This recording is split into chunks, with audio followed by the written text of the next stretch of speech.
Hey guys, welcome back to the channel. This is story about what if things went differently on the night of Naruto's birth part 1. Before I start, please do support for more amazing content and comments for part 2. Do consider to subscribe my channel and share my video to your friends and check out the description as well. Let's start the video.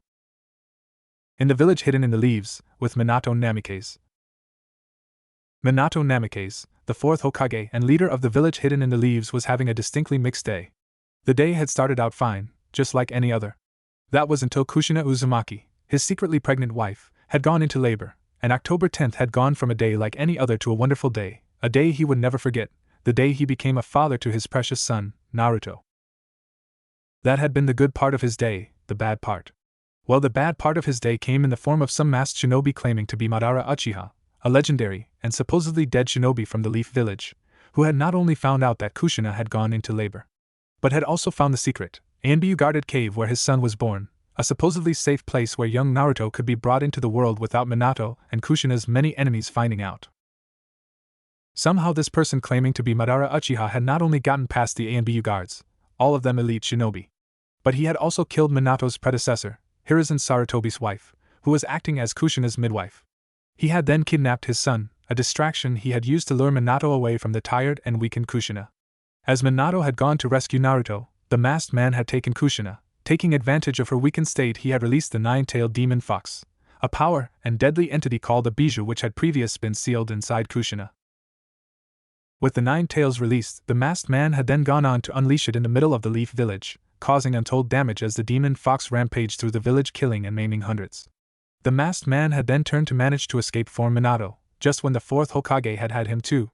If Minato lived through today, a feat getting less and less likely considering that despite the masked man having escaped, the 9 tails still ran amok, he would forever look upon October the 10th with mixed feelings. However, Minato had to prioritize. And right now the biggest priority was dealing with the 9 tails. The beast had so many legends spread about it and its fearsome power, and as far as he could see it lived up to every single one. Killing this kind of beast was beyond even the first Hokage, one of the most legendary and powerful shinobi to have ever existed. As such, it was definitely beyond his own skills. But while Minato might not have the tailed beast suppressing with style that the first Hokage had, he did have something the first didn't. Minato was a master at sealing. All he had to do was keep the 9 tails occupied long enough for him to finish his preparations to seal the beast away. Minato glanced warily at the 9 raging tails which easily tore through anything that got in their way, giving up any hope of holding the 9 tails down himself. Minato instead bit his thumb and rapidly ran through a number of the hand signs. He jumped above the 9 tails and slammed his palm down. And in a puff of smoke the great beast was gone. Not quite gone yet, Minato reminded himself. Using the flying thunder god on 2 targets of such size was straining even for him. And he still had to get Kushina and the container for the 9 tails. Gamabunta, I need you to hold this thing down while I prepare the seal, Minato shouted as he turned to look over at his colossal summon from the Toad clan, one of the most powerful of the many summoning clans there were in existence. No promises. I might finish him off before you get back, Gamabunta, the large chief of the Toads, replied. As it turned out, the new chief, despite standing at close to 50 feet tall, still had a lot of growing to do, mentally. In the scarce minute that Minato was gone, the 9 tails had managed to slice his stomach despite the Toad playing a careful defense. Any wounds inflicted by the Toad's blade seemed to disappear within seconds. Gamabunta stuck to firing off water bullets from a distance after almost having his guts spilled over the forest. Minato returned, now with a small crying baby and his dying wife. Landing on the ground near to Gamabunta, Minato carefully laid both his son and wife down, before he got to work on setting up and drawing the sealing matrix he would need to stop the 9 tails. With Kushina. As Minato got to work, the dying Kushina looked over and made to protest. Knowing as she did that Minato was going to seal the 9 tails and their son Naruto, making him the new Jinchuriki of the 9 tails, an act that would no doubt cost Minato his life and leave Naruto alone. Living in the village containing within him the monster that had caused so much destruction and death this night, she knew now that things wouldn't end well. Still, though, she knew the 9 tails had to be stopped, just as she knew Minato would forge on regardless. For all she loved the man, she knew he would put the well-being of the village over that of himself, Kushina and their son. This is why instead of wasting her strength protesting, she instead began to make her own plans. Drawing on her diminished chakra, an act that caused her unimaginable pain due to the damage the 9 tails release had caused. Kushina slowly began to go through her own plan to make sure her son would be safe and protected. Minato's actions were not just noticed by Gamabunta and Kushina though, The Nine Tails also seemed to realize what Into was up to, showing a surprising amount of intelligence for what many thought was just a raging, monstrous beast.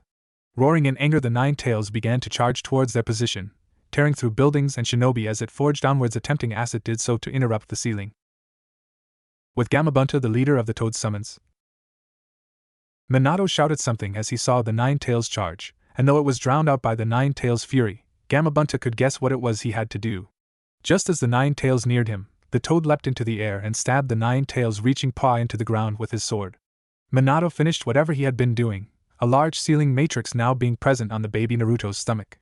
What happened next almost made the blood in Gamabunta's veins freeze as he suddenly felt the pressing feeling of death overtake the area.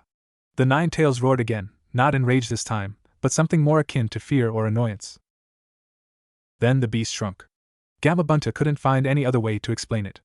The Nine Tails went from a healthy-looking, if enormous and nine-tailed, fox to a scrawny, laughable facsimile of the terrifying beast it was. But the Nine Tails was anything but weak, even in its deluded state.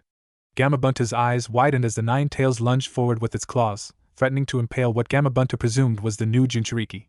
Seeing this, Gamabunta threw himself forward, intercepting the Nine Tails as he did so. Gamabunta succeeded in defending his summoner and his family from the nine-tailed fox, but doing so had caused him to suffer serious damage as one of the Nine Tails' claws nearly tore out his eye, and several of its tails impaled his body. The damage ended up being too much, so much so that Gamabunta knew he would need to return to his summoning realm Mount Myobokuzen in order to recover. Just before he did return to his summoning realm though, Gamabunta saw another unfamiliar summon appear. He only saw it for an instant, but the summon was Huge Wolf, with sleek silver fur and piercing amber eyes. Upon appearing, the summon leapt towards the charging nine-tailed fox, its fangs bared as it smashed into the diminished Nine Tails, sending it staggering backwards. The feeling of death came on seemingly twice as strong as before, and the Nine Tails roared in absolute fury as it began to be entirely sealed into the newborn baby. The last thing Gamabunta saw before he returned to his summoning realm was Minato Namikaze, the Yellow Flash, the fourth Hokage of the village hidden in the leaves, fall to the forest floor alongside his wife, Kushina Uzumaki. His summoner dead, Gamabunta returned to. His last image, before he disappeared, was that of the large silver wolf glancing at him for a moment before it too vanished in a cloud of smoke. In the Black Forest, with Akela the leader of the wolf summons, Akela silently appeared in the center of a colossal forest which was filled with trees almost 100 feet high. This was the Black Forest, the home to the Dire Wolf clan, one of the many summoning clans in existence. Prowling forward, Akela began to make her way deeper into the forest, her amber eyes gleaming in the darkened forest. Her heightened sense picking up the scent and sound of all the prey that scurried around her. Not the Akela was interesting in hunting right now. No, instead she began to make her way through the huge forest, heading for the spot that the Dire Wolf clan called home.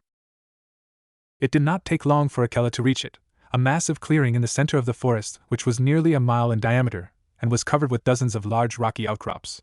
As she entered the clearing, she quickly drew the attention of the rest of her pack. There were nearly 30 of them in total, a small number when compared with other summoning clans. But they made up for it with ferocity and power. Akela, what news of our summoner? What news of Kushina? Fenrir, her mate and a large gray direwolf that stood at almost 20 feet tall, said as he moved forward.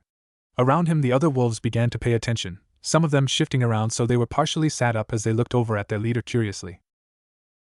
Kushina is dead, Akela replied bluntly, not seeing the need to sugarcoat things. Before any of the others could speak, she continued on, not giving them the chance. Something went wrong with the pregnancy, and the Nine Tails escaped. Her mate, Minato, gave up his life to save the village hidden in the leaves by sealing the beast inside Kushina's son, Naruto. Kushina was dying when she summoned me. All she asked was that I save her son and raised him like he was my own, away from any of the prejudice he might face as a Jinchuriki. So she has become one with the eternal hunt. Fenrir spoke up, his tone soft as he mentioned the afterlife the direwolves believed in. It is a shame, she was a strong fighter and a good woman. She was, and as such I agreed to her request and brought her son Naruto back with me. Akela replied, shifting slightly as shifted her head back, gently pulling the now sleeping baby Naruto from where he had previously been nestled safely and comfortably in her fur. Before she lay the sleeping babe gently on the ground in front of her, in full view of the pack. Looking down at the sleeping baby, Fenrir's golden eyes narrowed slightly before. We will raise the boy as Kushina asked, but if he is to be one of the pack, then he will be treated like any other pup. I agree, Akela replied before she closed her eyes, drawing on her chakra as she shifted her form. Her body shifted, becoming more anthropomorphic as she reared up, so she was now standing on two legs, her clawed hands at her side as she shrank down from her usual 30-foot-tall four-legged form to her 9-foot-tall two-legged form. Standing at 9 foot tall, with sleek silver fur, clawed hands and feet and a lupin head, Akela stretched uncomfortably. This secondary form that direwolves were capable of taking was not a form she enjoyed, but it would make dealing with the baby easier. As soon as he grew up, though, she would revert back. Standing on 2 legs just felt unnatural to her. Seeing what Akela did, Fenrir nodded his head. I will leave it to you then. Young Naruto can grow up along the other pups his age. Akela rolled her eyes as she heard that, before she looked down to the sleeping Naruto. Carefully scooping him up, making sure not to cut him with her claws, Akela looked at the boy curiously. She would be interested to see what human boy raised by wolves would be like. 4 years later. It had been just over 4 years since that day, and Naruto, as all babies do, had grown up. His time in the Black Forest had been for the most part normal, or as normal as it can be for a child being raised by direwolves. The wolf summons had done what they could to raise Naruto as one of their own, a member of their pack, trying to honor the dying wish of their previous summoner, Kushina Uzumaki. But the fact of the matter was that Naruto was different. He was a human, and the rest of them were wolves. No matter how hard Akela, the leader of the pack and the sage of the Black Forest, tried, Naruto was a human and not a wolf, and so was often treated differently. It was because of this, despite having been fully accepted and welcomed into the pack, that he still thought, and sometimes acted a bit like a lone wolf. Even at the age of 4, this trait was becoming noticeable as he broke away from those his own age and instead spent his time exploring the forest or picking fights with those bigger than him, be they fellow wolves or the other animals that call the Black Forest home. This wasn't really surprising considering the fact that wolves grow and mature faster than humans. This included wolf summons despite them having a greater lifespan than normal humans. This is why even the summons his own age were now much bigger than him, often making him feel weak and prompting him to get into fights to prove he was just as strong as the others. It was not helped by the fact that those few wolves who were around the same age as Naruto were now much more mature in body, if not in mind. This disparity in size often led to the others around his own age mocking Naruto, to which he would respond by throwing himself at them and getting into a fight, ignoring the differences in size and strength. More often than not he lost, but it did succeed in stopping the others from mocking him, and the very young boy had begun to earn himself some respect, for his guts if for nothing else. This was all well and good for now, as young wolves often fought either for dominance or for respect, or just because it was fun and was in their nature. But now the other pups of Naruto's age group were much bigger and stronger than him, which meant the chances of someone getting seriously hurt in these fights was growing. It was for this reason why Akela had told Naruto to meet her here, on the large rock outcropping in the center of the Black Forest. The clearing the outcropping sat in was large, a couple of miles away from the area the wolves slept in.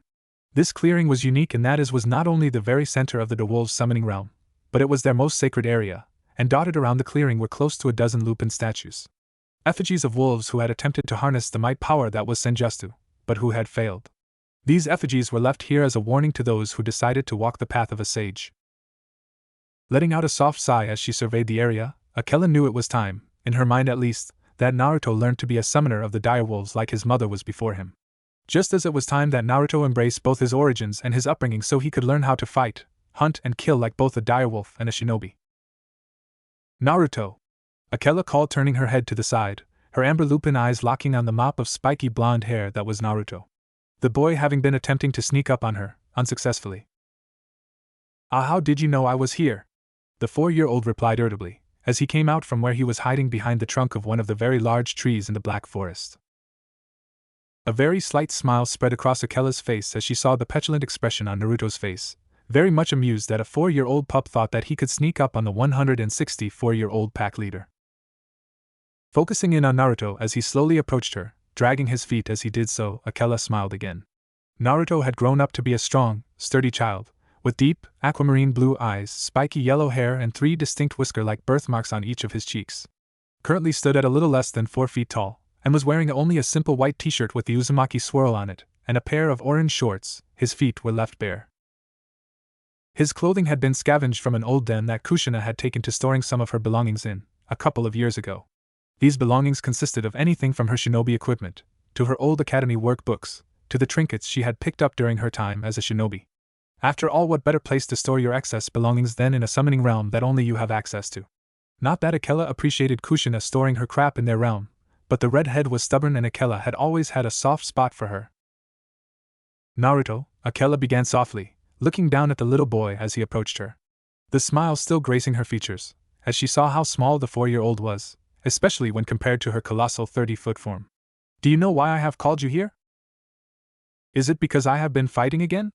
Naruto replied, idly kicking the ground and avoiding looking at his mother figure. Honestly, she would not have known if he had been. It appeared that due to Naruto being both an Uzumaki and the Jinchuriki of the 9 tails, that he had developed a powerful healing factor. This meant that he rapidly healed from all but the most serious of injuries. That being said, though, considering his age and the size difference between those he was now fighting, the injuries from such fights might start getting serious, even if they were not meant to be. Partly. Akela began, gaining Naruto's full attention as she did so. His eyes now locked on her cautiously. He had come here expecting the usual reprimand about how he shouldn't fight so much with his brothers and sisters, followed by a lecture on how they were a pack and should act like it. The reason I have called you here is because I think it is time you learn how to truly fight, and become the new summoner of the direwolves and harness everything that comes with that. Akela continued calmly, seeing a lot of young Kushina in Naruto as she saw the excited grin pass across his face. Kushina had already been a full-grown woman and a full-time shinobi when she had first summoned Akela and later became the direwolf summoner. She had become pregnant with Naruto only a year later. As such, although she had been able to summon wolves and reverse summon herself to the Black Forest, she never had the chance to learn all of their secrets. She had never learned senjutsu from Akela, or any of the direwolves' techniques. There had never been the time to fully teach her. Naruto, though, was still a child. They had all the time in the world to teach him everything they knew and turn him into both a shinobi and a wolf that both they and his mother would be proud of. Akela grinned fiercely to herself at this thought. The Toad Summoning Clan, the Slug Summoning Clan, and the Snake Summoning Clan, they were all so arrogant and so high and mighty about their summoners, often acting like they were the most powerful clans of summons. That arrogance pissed her off, just as it pissed off a lot of the other summoning clans.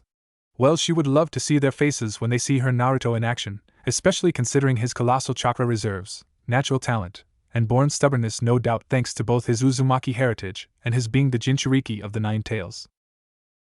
That sounds so cool, Naruto said excitedly, a grin now prominent on his face at the thought of being taught how to not just fight and hunt, but how to summon other wolves and whatever other secret techniques Akela had up her non-existent sleeve. No more would the other pups his age call him a hairless runt. Now he would be able to stand tall, the strongest of them all. So when do we start? We will start now, but first off you also need to learn utilize your chakra. Now before you ask, Akela began cutting off the questions she could feel coming from Naruto, instead fixing her amber eyes on him, giving him a look that said, listen, don't talk. Chakra is an energy used by both shinobi and summons to do many things, from manipulating the elements to summoning wolves. All living beings produce chakra, including you, me, your brother and sisters, and countless others. Now since you contain this chakra in your body, you can only have so much of it at a time, and if you run out, you die. The first thing I'll be teaching you is how to access and control your chakra, then we will move on to how to use it. It'll be hard, but if you're not up for it, I could always take you to your mother's old shinobi village, the Hidden Leaf Village. No way, I want to learn from you. I want to become as strong as you, Fenrir, and the others. I want to become the strongest I can be, Naruto said fiercely, a burning desire showing in his eyes. This forest was his home, and the wolves were his family. He didn't care about this village his mother called home. He had never set foot in the place. As far as Naruto concerned, this was her true home, just like it was his. Akela grinned at that, delighted by the passionate desire to grow stronger that she could sense from Naruto.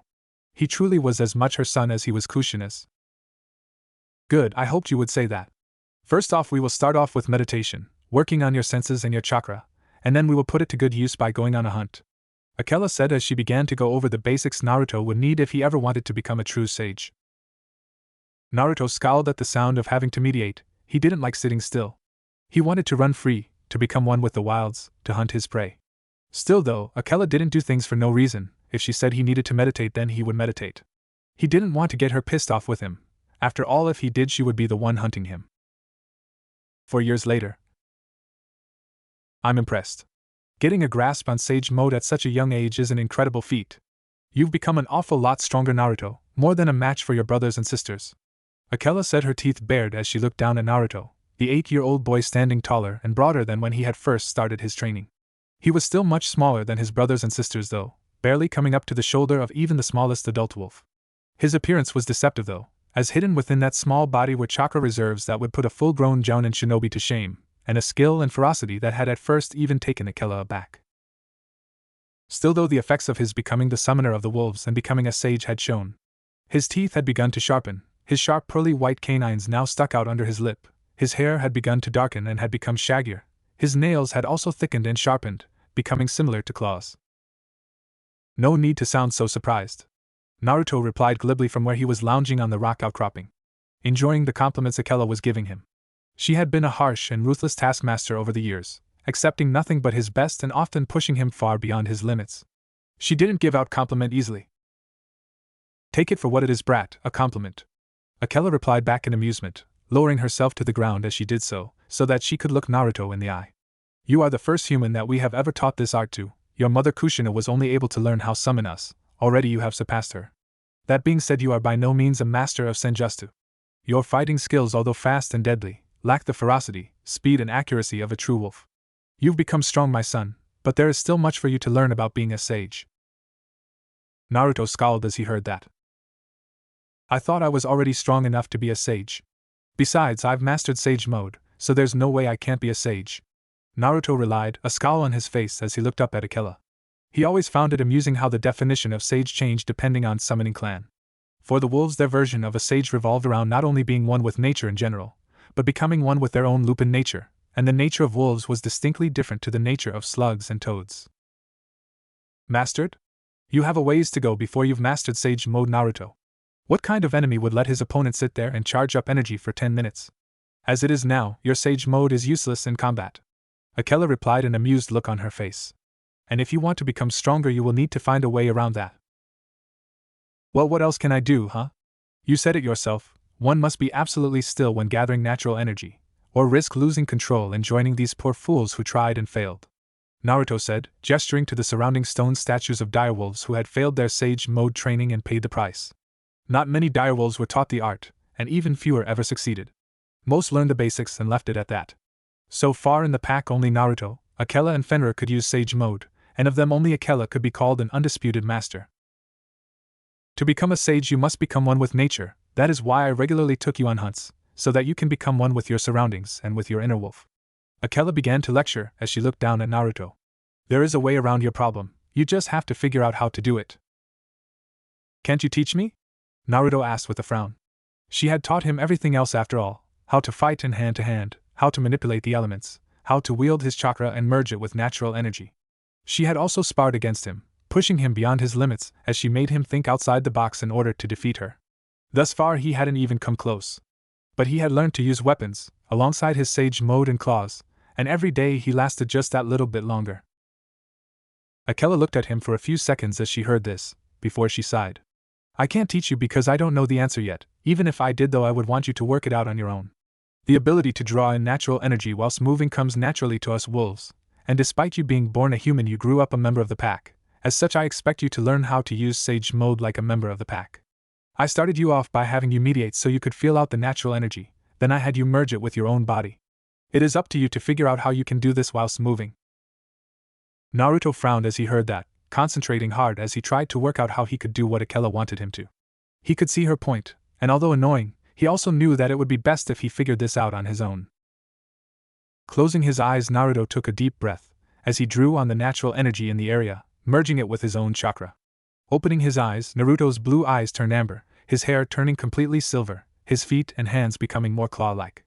In this mode, not only were his senses and physical abilities massively heightened, but his skin became as hard as rock, his claws became as sharp as knives, and his ability to sense chakra was on a whole other level. Flexing his arms, Naruto reveled in the strength he could now feel flowing through him. He could do it. If Akela and Fenrir could do it, then so could he. 4 years later. So you think you are ready to leave the Black Forest and venture out on your own? Even though you're still a little runt who just recently learned to use sage mode efficiently? Fenrir said mockingly, the colossal grey wolf currently standing up on all fours, towering over the 12-year-old Naruto. A snarl on his face as his ferocious golden eyes locked on the silver-haired boy in front of him. More than ready, Naruto replied bluntly, fearlessly meeting Fenrir's gaze as he looked up at the wolf, which stood at almost 20 feet tall, a towering mass of muscle and ferocity and one of the most powerful members of the pack. I may have just mastered sage mode, but you know that I'm better at it than you. I can't learn any more here. I want to see the world. I want to test myself against the strongest there are. To do that I need to go out on my own, go on my own hunts and form my own pack. 4 years had passed since he had first learned to absorb natural energy and enter sage mode. In those 4 years Naruto had changed a lot. His hair was now permanently silver, and his eyes were a glowing amber color. His hands and feet had become like claws, the nails harder than steel and able to tear through solid rock. His frame had also bulked up, making him look closer to 16 than 12, his growth having been accelerated due to his use of natural energy from such a young and the constant fights he engaged in with the other wolves. Currently he stood at just under 5 foot 10 inches, with broad shoulder and heavily muscled arms and legs. The only thing he was wearing was a simple baggy, black t-shirt and a pair of shinobi pants. His feet as always remained bare, Naruto seeing no need to wear sandals as they would only get in the way. Strapped to his back was a simple sword, his mother's old blade, a nameless sword that she had salvaged from the long-since destroyed village hidden in the whirlpool, the former home of the Uzumaki clan, in her youth. The blade was a simple 4-foot-long, straight sword, with an unadorned guard and a black leather sheath and handle. The only decoration it held were the kanji that were finely etched onto the blade, having obviously been put there by the blacksmith when it was forged. Naruto had found the sword among the rest of the crap his mother stored in a small cave in the Black Forest. When he had mentioned it to Akela, she had encouraged him to take it. Probably because she wanted him to clear out his other's clutter, but also because she knew he might find a use for it.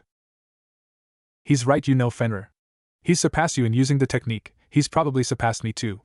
Despite that though, he's still too inexperienced to be a true sage, to be a true alpha. Real-world experience is the only way to fix that. Akela spoke up softly as she walked forwards, coming to a stop next to her mate Fenrir. As she stood next to Fenrir, Naruto couldn't help but note in amusement that Akela towered over Fenrir, standing nearly 10 feet taller than him. Fenrir grunted at that, shifting his head to look at Akela, before turning back to Naruto. Well, I suppose as long as he summons us whenever he gets in over his head, and doesn't forget that he is a member of our family, then it is fine. An amused look passed across Akela's face as she heard that. For all of Fenrir's apparent ferocity, he was a marshmallow at heart. He placed his concern for the pack above everything else, and since Naruto was a member of their family, well, Fenrir had an almost fatherly concern for the boy.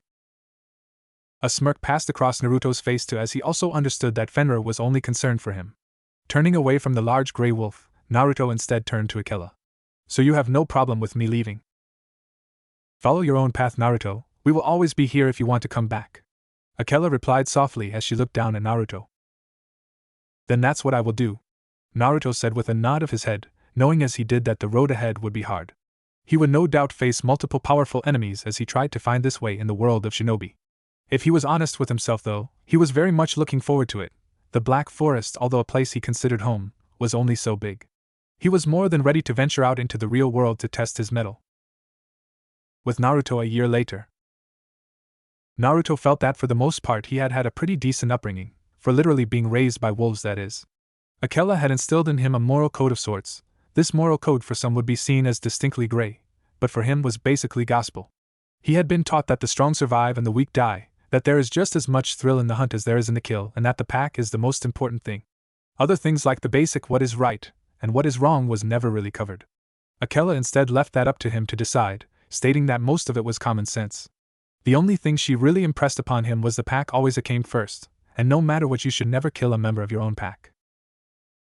That being said, Akela, despite her ambiguity when it came to morals and ethic, was somewhat of a stickler when it came to the rest of Naruto's upbringing. Knowing as she did that he would one day chose to walk among the humans, she had decided to not just teach him how to fight, hunt, and kill, but the other necessities he would need. She had taught him the basic things he would need to know when traveling through the human world, like numbers and language, manners and etiquette, the basic geography of the elemental nations, etc. The old Shinobi Academy textbooks Kushina left in the Black Forest alongside the rest of her crap was very useful for this. It was because of this knowledge that Naruto had been able to thrive since leaving the Black Forest and coming to the world of man. Shinobi, he had found out, did not hold the monopoly on mercenary work like one would expect. Oftentimes their services were highly expensive. The payment for a C-rank mission alone was more than most families could earn in a year, and the missions only got more expensive as the ranking increased. A single S-rank mission from one of the larger shinobi villages like the Hidden Cloud, the Hidden Rock, or the Hidden Leaf could impoverish a small nation, depending on the difficulty of the mission and how many shinobi would need to be sent. There were other options though, such as going to the smaller shinobi villages, like the Hidden Rain, or the village hidden in the waterfalls. The prices these villages charged for their services were not quite as extortionate, they were still expensive though. It was because of this reason that the shinobi villages didn't have the monopoly many thought on gigs like protection, assassination, espionage, and the like. No, there were cheaper alternatives for those missions, missing nin, shinobi who abandoned their villages and were often actively hunted by said villages. They provided cheaper alternatives, as did roving mercenary bands and exiled samurai. It was in that less than esteemed company that Naruto was able to make a healthy living and somewhat of a name for himself. It had been 12 months since he had first walked into the seedy bar in Clover Town, the Lusty Leopard. It had been the first place he had visited, in the first town he had come across since he was reverse summoned to the human world. Suffice to say his impression of it had not been great. The building was a ramshackle, two-story wooden building. When he had first entered, his heightened senses had almost been overwhelmed by the stench of sweat, stale alcohol, and greasy food. Luckily, though, he had been able to power through, driven on by his curiosity at meeting other humans for the first time. It had been a disappointing first meeting. A guy sitting at the bar had simply sneered at him and told him to piss off back to kiddie school.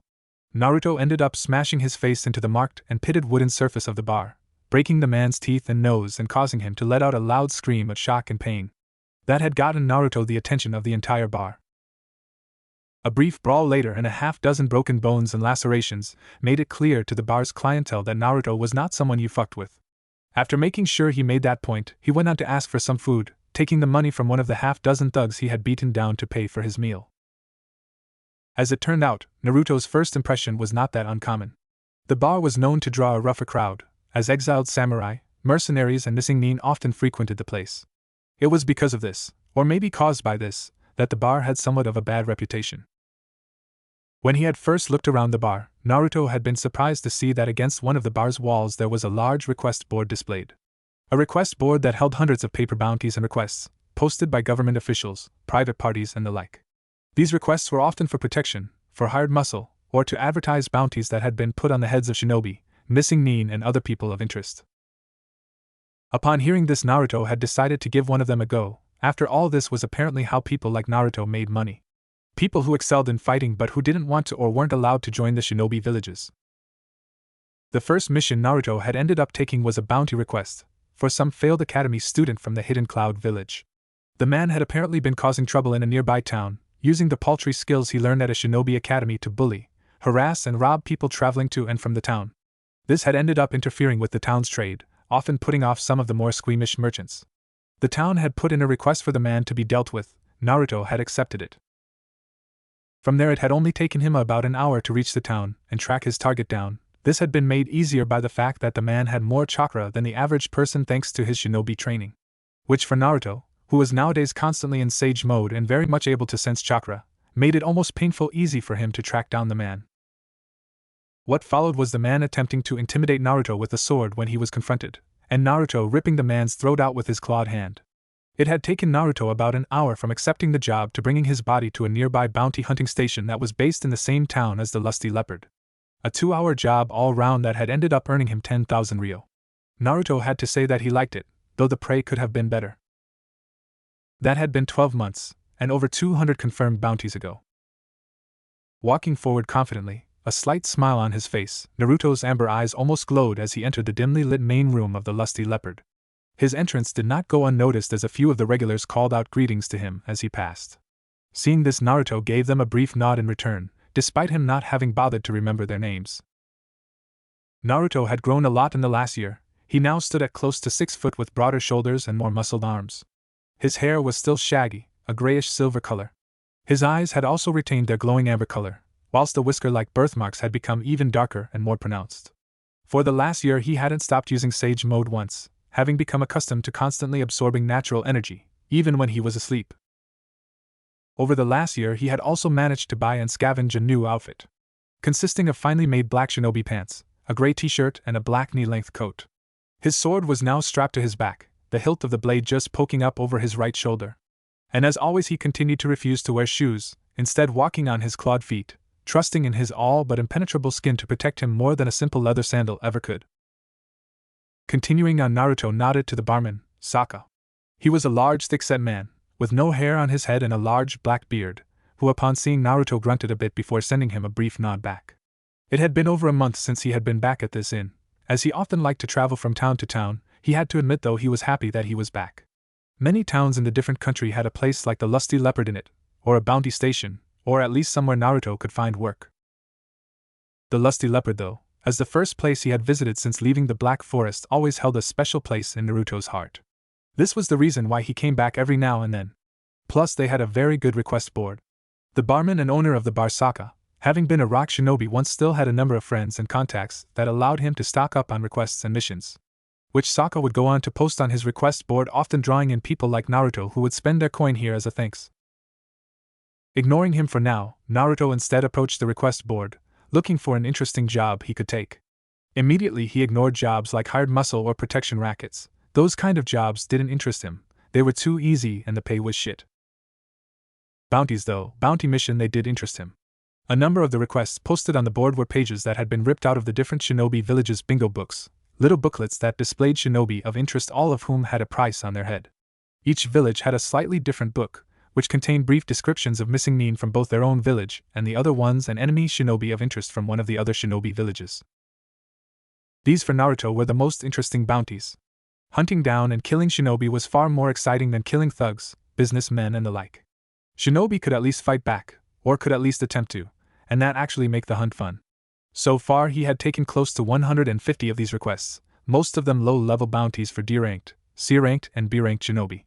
And so far he had not failed a single one. His heightened senses and his ability to sense chakra allowed him to easily track down the shinobi, and his use of Sage Mode made killing them even easier. That being said, he did like to play around with them before he ended them, often testing his swordsmanship and taijutsu against the trained shinobi. So far though not a single shinobi B rank or below had managed to put even a scratch on him. It was disappointing, but at the same time it was interesting to see how diverse shinobi's skills were, and even more fun to prove the power of the wolf sage was many times superior. Scanning the board of requests, Naruto paused slightly as he saw the bingo book entry for the S-ranked missing nin Itachi Uchiha. Reaching out a clawed hand for the yellowed and crinkled page, Naruto agonized about whether or not to take it. Before, with a shake of his head, he let go of the page relating to Itachi Uchiha, one of the 20 S-rank shinobi who had been put in bingo books, and whose pages had been torn out and pinned to this board. For the last few months Naruto had been pondering over whether or not to take one of these bounties. The idea of hunting down an S-rank shinobi, the best of the best, had given Naruto somewhat of a thrill. But reason had always taken hold first. Naruto may be very confident in his abilities, but he was not some maniac. He knew he couldn't just go running off fighting a shinobi of that caliber, at least not yet. Especially a shinobi like Itachi Uchiha, the man was one of the best. Up there with the likes of Sasori of the Red Sand, Orochimaru of the Sannin, Jiraiya the Toad Sage, Killer Bee and many other S-rank shinobi. These were shinobi that Naruto would one day hunt, but for now he needed to work his way up, and hone his abilities before he could go about hunt them down, testing his strength and the strength of the direwolves against the best of the best. So far Naruto reckoned he was at the least at the level of a high A-rank shinobi to a low S-rank shinobi.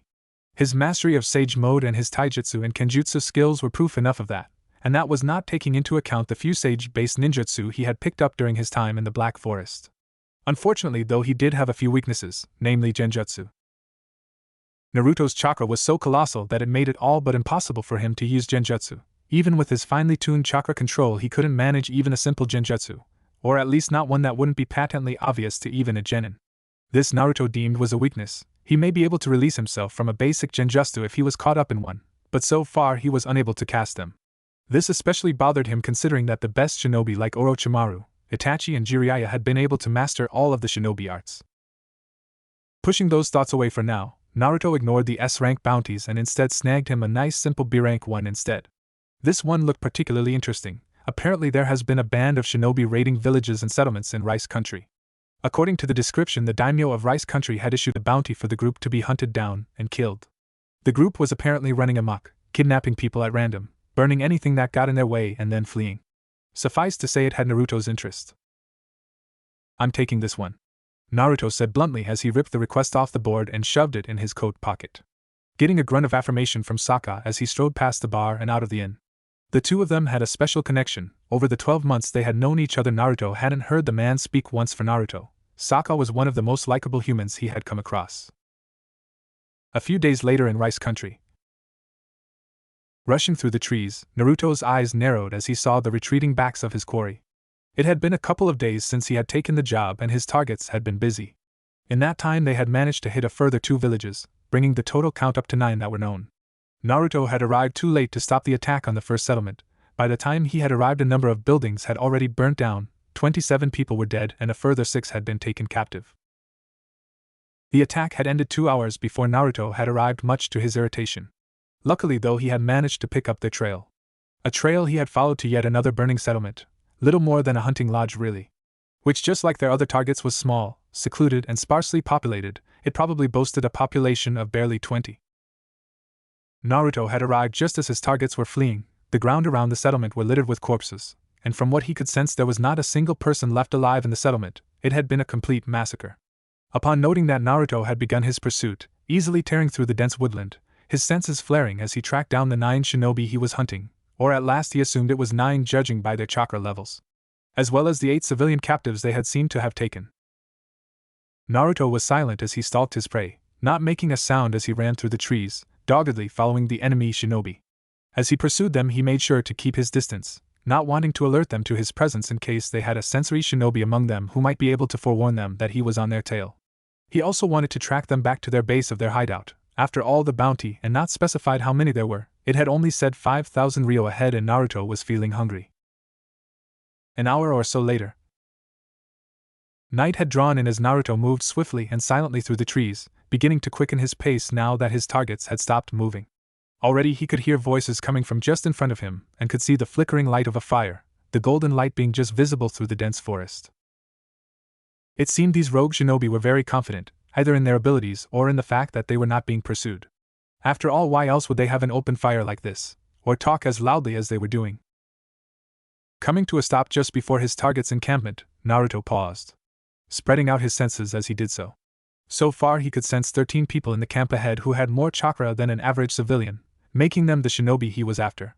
None of them were that impressive really, ranging from around high genin levels to high chunin levels, or at least that is what Naruto estimated from his experience. But what they lacked in raw power they made up for in numbers. On top of the shinobi he had identified, he could also sense 23 civilians also in the encampment, easily identified by how little chakra they had.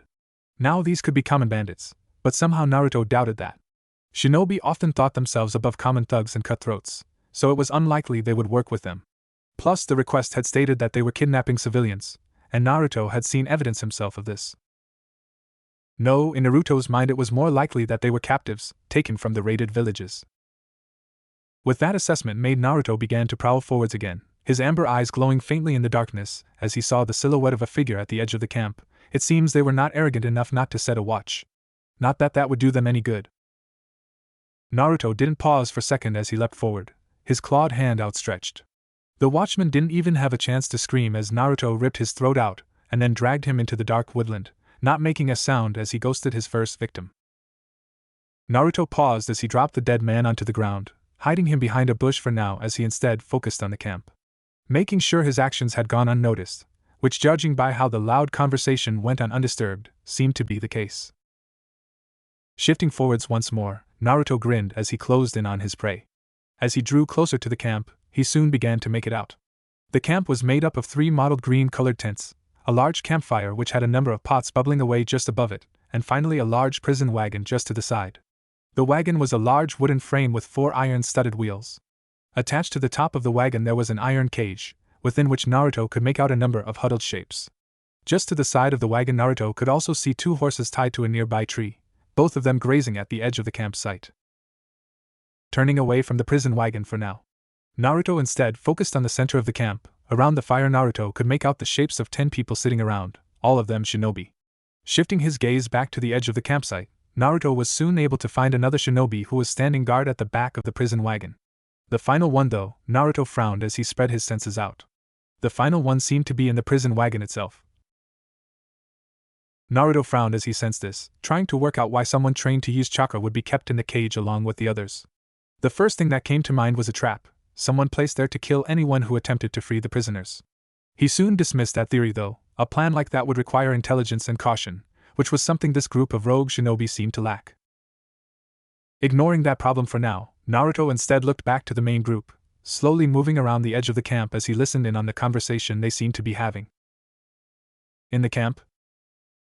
I'm telling you right now, no one is allowed to touch the prisoners. The master will use you in one of his experiments if he finds you have interfered with one of his test subjects. One of the men said loudly, his tone laced with irritation. The man who spoke was tall and skinny, with short black hair and a gaunt pale face. His clothing, like his fellow shinobi, seemed to be a mottled grayish-black color, and like them he seemed to be armed with standard shinobi equipment, including a sword, kunai and shuriken. Oh come on, how will he notice? Another one of the men answered. This one was shorter than the first, with a squat, stocky body, tan skin and a scrubby black beard. I mean, we got some real pretty ones this time. I am sure the master won't begrudge us a bit of fun. Trust me if when I say this, he will know and he will make you suffer. I am saying this for your own good, don't interfere with the master's test subjects. The first man replied, a note of fear entering in his voice as he spoke about this, master of his. This bullshit. The second man snarled. You wouldn't allow us to stick around and have a bit of fun in any of those villages we attacked, and now you're not even letting us enjoy the spoils of war. The master told us not to stick around, we were to go in and get him the best candidates for his experiments we could find and then we were to get out. The first man said, his voice hard and uncompromising. You're worse than that fucking Kabuto shit. Tell me how many times has your master blasted you in the arse? The second man sneered, those around him jeering in agreement as they watched the ongoing argument in amusement. This seemed to encourage the squat, bearded man, as he sent the taller man a nasty look. So what I say is you fuck off and get out of our way. Do that and I might let you have a go on that fine piece of arse we picked up in the loggers' camp, after I've had my go, of course. The others seemed to jeer and cheer louder as they heard this, several of them rising to their feet. The first man glared darkly at that before he stood up. With a rasp of steel he then drew his sword, a simple katana, which he held confidently in front of him. His gaze not faltering as he glared back at the squat, bearded man. We were given orders. And if I have to kill you to make sure those orders are obeyed, I will. You're feeling confident, are you? The shorter man looked taken aback at that for a moment. Before, with a nasty smirk, he grabbed a hold of a nearby woodcutting axe he had stolen from the loggers' camp, easily hefting it in his hands as he turned to face the taller man. The rest of the shinobi also beginning to rise to their feet. You really think you can take me, Kaiza? The now named Kaiza didn't answer as he simply gripped his sword tighter, the long blade held at the ready. Nor would he ever get a chance to, as at that moment the watching Naruto decided to take advantage of the distraction their argument caused and attack. With Naruto didn't give any warning as he leapt exploded from the tree line, rapidly closing in on the group of rogue shinobi. His body was little more than a blur, as his sage mode enhanced muscles propelled him across the leafy ground faster than a high-level jounin. Before any of the raiders knew what was happening, Naruto was among them, his clawed hand tearing through the torso of Kaiza, ripping a large chunk out of his chest and killing him in an instant. The others barely had a chance to voice their surprise at their leader's death before Naruto was among them, his right hand lashing out and tearing the short, squat man's throat out, causing him to collapse backwards, his hands futilely scrabbling at the gaping, bloody wound in his throat. A meaningless act as the wound was too deep and grievous, his life blood spraying out of it and soaking into the ground. Lashing out with his other hand, Naruto sheared through another man, disemboweling him with his claws, before he lashed out with his other hand, ripping yet another man's throat out. Twisting around, Naruto delivered a kick to a fifth man's chest. The strength behind the kick sent the man hurtling back several meters, his chest a shattered ruin and his organs completely pulverized. What the fuck? One of the other men shouted as he drew his sword and lashed out at Naruto, his strike desperate and uncoordinated. The man's eyes wide with fear and terror, as he blindly attacked the silver-haired man who had just slaughtered 5 of his fellows in barely 30 seconds, not even aiming, as felt a primal terror rising up in him. Naruto saw the sword blade descending towards him, easily slapping the blade away before spearing his hand forward, his hand as deadly as any sword. With barely any resistance, his clawed hand tore through his opponent's chest before closing around his heart. Then, in a grabbing motion, Naruto yanked the still beating heart out of the man's chest. Twisting, Naruto grabbed the sword from the now dead man's hand, time seeming to slow as he turned to face the prison wagon, his amber eyes fixed on the guard who looked to be caught between fleeing and attacking. Naruto didn't giving him a chance as he hurled the sword at the man. The sheer force behind the throw caught the indecisive shinobi off guard, as the blade pierced straight through his torso and pinned him to a nearby tree, the blade sinking down to the hilt. Naruto ignored that though, already aware the man was dead, as he turned and threw the chunk of meat that had once been another human's heart at one of the other shinobi. An act that made the shinobi flinch backwards, and which allowed Naruto to close in on him, his claws already extended as they ripped through the shinobi's skin, muscle and bones. Seeing the latest of their fellows die, the 3 remaining shinobi decided unanimously to retreat. Turning tail, the 3 shinobi fled the encampment, channeling chakra to their muscles as they attempted to get as far away from the rampaging silver-haired monster as they could. One of the braver ones attempted to stall Naruto, as he turned on the spot and released a fireball at the sage, rapidly going through a set of hand signs before blowing a medium-sized fireball out of his cupped hands. With Naruto grinned as he saw 3 of his prey attempting to flee. Crouching low, Naruto sprang forward. Crossing the encampment in seconds, Naruto didn't pause as he saw one of the shinobi turn and launch a fireball at him. With a savage grin, Naruto ran through the fire, not even feeling a flicker of pain or heat as the fire licked futilely at his sage-enhanced skin. Exploding out of the other side of the fireball, Naruto only grinned wider as he saw the look of horror on his attacker's face. It was a look that would be forever frozen on his face as Naruto lashed out with his hand a moment later and ripped his head off.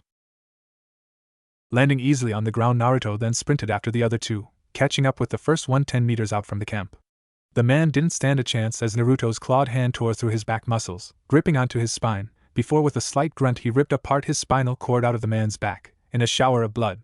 The man let loose a single scream of agony, before he collapsed bonelessly to the floor. Seeing this, the final shinobi stumbled, falling to the ground as he futilely tried to back away from the advancing Naruto. His eyes fixed on Naruto's blood-stained hands, small crimson droplets spattering onto the floor as he prowled forwards. Please don't," the man begged, his eyes wide with terror as he backed away from his unstoppable attacker. Naruto didn't give him the chance to finish his pleading, as he reached up and gripped the hilt of his sword, before with a single swing he unsheathed it and beheaded the rogue shinobi. The shinobi's head falling to the forest floor behind him with a dull thud. A frown appeared on Naruto's face as he looked down at the twitching body of the now headless man. When the men had fled, he had been expecting more of a hunt. His blood had already begun pumping faster. Unfortunately, though, it seemed these men's escaping skills were almost as poor as their fighting skills. It was disappointing to say the least. Naruto had at least been hoping that their numbers would make this more of a challenge. It seemed he had gotten his hopes up for nothing. With that thought in mind, Naruto sheathed his sword and then shoved a hand into the pocket of his coat and pulled out a tightly furled scroll. Opening it, Naruto then proceeded to seal away the remains of the two shinobi who had attempted to flee. He then turned and headed back to the camp, ignoring the scared captives in the prison wagon for now, as he instead walked around the camp sealing up the remains of the shinobi he had killed. He would need proof after all if he wanted to collect his reward from the daimyo. Eventually Naruto went to collect the last body. It was the shinobi who he had pinned to the tree with the sword. Looking at his glazed eyes and ignoring the whimpering he could hear coming from the prison wagon, instead looking down at the sword. It was buried to the hilt in the man's stomach and had in fact penetrated through the tree, the tip of the blade stick out of the other side. With a discompassionate gaze, Naruto snapped the hilt of the sword off, allowing the dead man to slump forwards and collapse on the floor. A few minutes later, with the bloody remains of the 12 shinobi he had killed all sealed up in the once again rolled up scroll, Naruto then shoved it in his pocket. Making plans to go to a bounty station first, just to see if any of these men had a decent bounty on their heads, or at least better than the 5,000 ryo a head the daimyo of Rice Country was offering.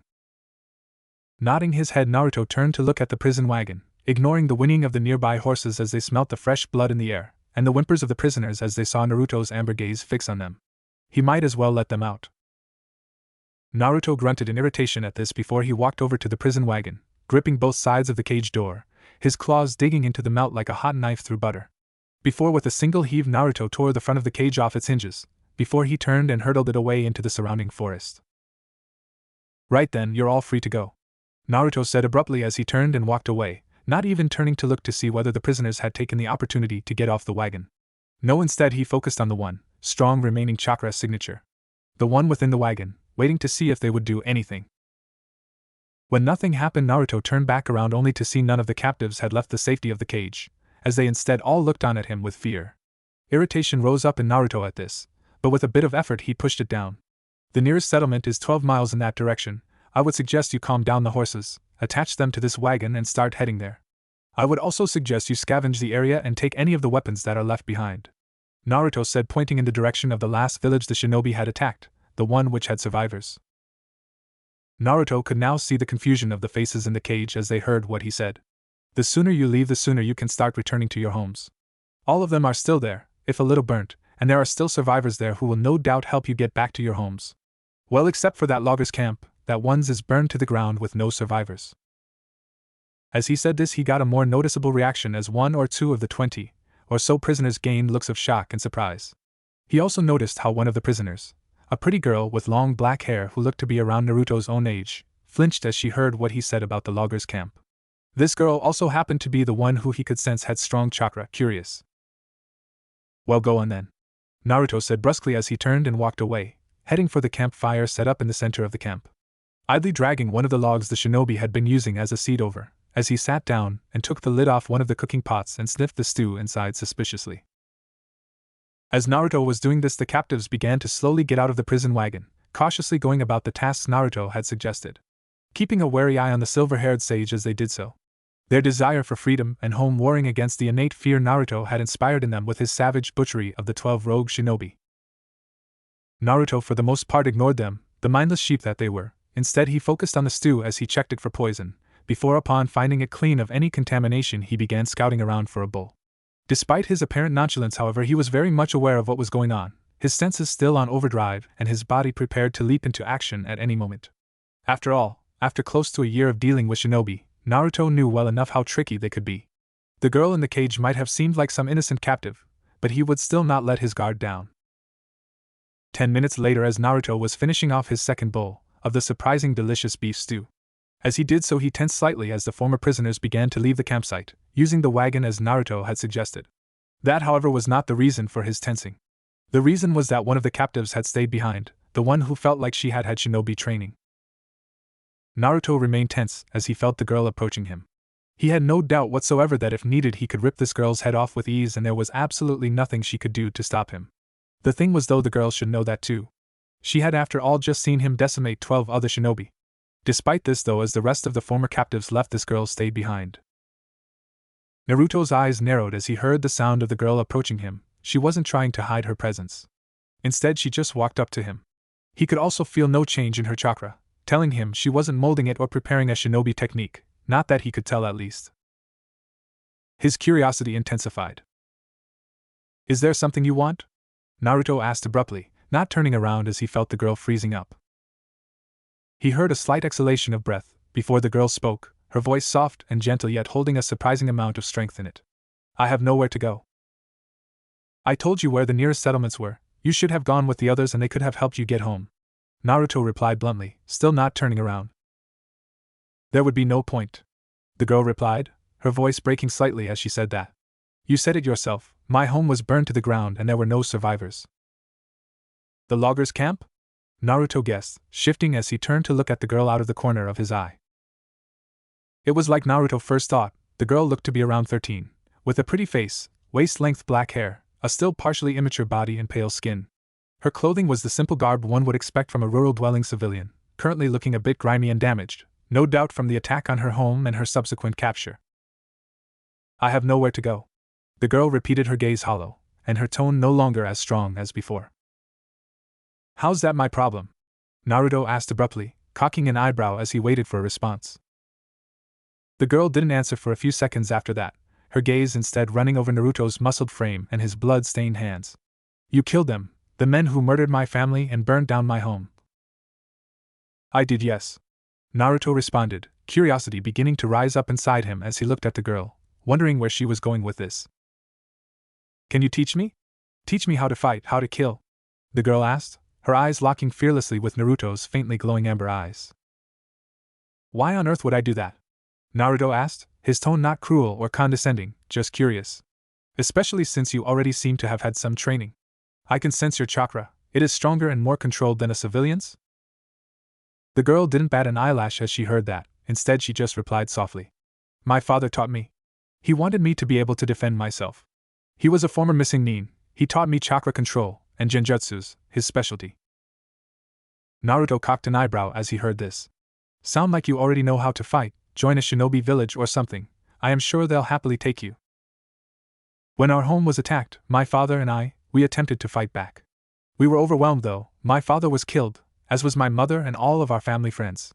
I don't know what would have happened to me if you hadn't come and killed those men," the girl replied, ignoring Naruto's previous suggestion. Her tone hitching for a second as she spoke and her grief slipping in for just a moment, before it strengthened as she continued to gaze resolutely into Naruto's eyes, not backing down. "I want to come with you. I want to learn how to fight like you do, how to kill bastards like those men, like you did." Naruto gazed at her curiously as he heard this. Once again relying on his heightened senses as he looked carefully at the girl. She wasn't lying to him, he could tell that much. She was scared, she was grieving, she was nervous, but she wasn't lying. More than that, she was alone in this world, like he Naruto had been before Akela and Fenrir had taken him in. Letting out a sigh, Naruto turned away from the girl.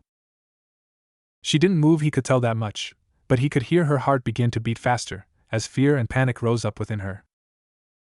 "Sit down," Naruto said bluntly, idly grabbing up another bowl from the ground as he did so. The girl's heart stopped beating. For just a second it missed a beat. Then it started hammering again, in shock and surprise. There is some more stew left, you are going to need your energy. We leave in an hour. The girl stumbled forward as she heard that, taking a seat just to the side and away from Naruto, her eyes locked on him, an unreadable expression on her face as she watched him fill the bowl with stew before he shoved it over to her. Do you have a name? Naruto asked, cocking an eyebrow in curiosity as he saw the girl grab the bowl from his hand and begin eating, not even bothering to put on airs and graces as she brought the bowl up to her mouth. The girl paused as she heard this, lowering the bowl enough so she was once again looking at Naruto. Yeah, the name's Kin, the girl replied, her voice once again soft, yet her gaze showing her inner strength. Kintsuchi. With Naruto. Naruto's breaths came out low and slow as he loped through the surrounding woodlands. His feet not making a sound as he deftly ran through the trees, his amber eyes fixed on the large mountainous area ahead, not pausing for a second as he closed in on his prey. His pace was relentless as he tore through the forest, not pausing as he leapt over rocks, weaved through the surrounding trees. His movements agile despite his pace, his movements silent as he breezed through the forest, his senses flaring, his guard up and ready for anything. A few seconds later Naruto came to a stop, his feet barely making a sound as he did so. Narrowing his eyes, Naruto shifted slightly on the spot, his head raised as he sniffed the air, his other senses extended as he lazily surveyed the area. His prey was near, he could sense them. He may be actively stopping himself from sensing their chakra, but he could still smell them and hear the beating of their heart.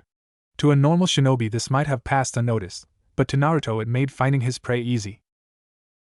You're still not quiet enough, Kin, Naruto said softly, his amber eyes flickering up to look at the black-haired girl in the trees above him. The slightest of grins passing across his face as he saw the put-out look on her face, as she glanced down at him. Her hands held up ready to make a hand seal. Letting out an irritated sigh, Kin dropped down from the tree branch she had previously been crouched on, her feet not making a sound as she landed in a crouch just before Naruto. Standing up, Kin had to look up as she met Naruto's amused gaze, issuing another sigh of frustration as she did so. It's not exactly easy, you know, hiding from someone with ridiculously enhanced senses and the ability to sense chakra, Kin complained, her left hand resting on her hip as she looked up at Naruto with a scowl. But I didn't find you by sensing your chakra. I found you by hearing the beat of your heart and smelling your scent, Naruto replied in amusement, as he patted Kin on the shoulder. Kin flushed red as she heard that, deliberately looking away from him. Well, I tried to hide my scent with mud. But what can I do about my heart? You need to calm yourself. You must always be in control, even during a hunt. A single mistake and your prey could slip through your claws, Naruto replied as he looked down on her, thinking as he did about how hard this was for him when he had been training with his brothers and sisters. Back then he had always gotten too excited, and this had given himself away. It was a difficult lesson to learn and even harder to put in practice. When you are hunting your prey, you must be calm, cold and silent, you must be in absolute control of your mind and body. Otherwise you were likely to get caught up in the thrill and alert your prey before you were ready. Once you had caught up to your prey, well, you could give in to the thrill and the exultation, but whilst you are stalking them, you shouldn't alert them to your presence. I know, Kin grumbled, kicking at the earth at her feet as she did so. Naruto merely chuckled in amusement. It had been about 6 months since he had allowed Kin to join him, and since then he had become somewhat fond of her. A wolf was a pack animal by nature, and Naruto was no different. As although he enjoyed being a bit of a lone wolf sometimes, he infinitely preferred it when he had a bit of company. Or a pack as he liked to call it, much to Kin's embarrassment. Looking down at Kin, a slight smile spread across Naruto's face. She had changed a lot in the 6 months he had known her, physically, mentally and emotionally. She was still a beauty, her long silky black hair now tied in a ponytail which reached to just below her waist. Her body was stronger than before, more flexible and lithe too. She stood taller than when Naruto had first met her, and her stance was more confident. Her paled skin had also gained a bit of a tan, as nowadays she spent the vast majority of her time in the great outdoors more often than not accompanying Naruto on his missions. Her outfit had changed too, gone were the old civilian clothes she wore. Nowadays she dressed more like a shinobi. She wore a pair of black shinobi pants, a gray scarf wrapped around her throat, a mesh undershirt and a gray tunic over the top. She had a leather belt around her waist, attached to which were 2 pouches at the small of her back, both of which filled with an assortment of kunai, shuriken and saban. Also attached to her belt, on her right hip there was a foot-long tanto, a small very sharp knife that she had insisted on buying when they had traveled through a small town in the land of forests. Just as she had insisted on Naruto teaching her how to use it. The biggest change she had gone through, however, were her eyes. Her dark eyes now gleamed with strength and confidence, something that had been absent in them the first few weeks she had traveled with him, still haunted as she was by the loss of her family. Now, though, that grief had turned into a steely resolve, a resolve to get stronger, a resolve to hunt down and kill the master of those men who had murdered her family. A resolve to be the best that she can be so that never again would she be a victim. It was a strength of will Naruto had come to admire about her. Many would have folded and become a hollow shell of a person after the tragedy Kin had been through. But she had come through it stronger. She had harnessed her resolve to become stronger when it had come to her training. When Naruto had first begun to teach her, he had held back a lot, knowing as he did that he could very easily kill her if he went all out. His claws could rip her to pieces, his punches could shatter her bones and liquidate her organs. Such was the power of Sage Mode.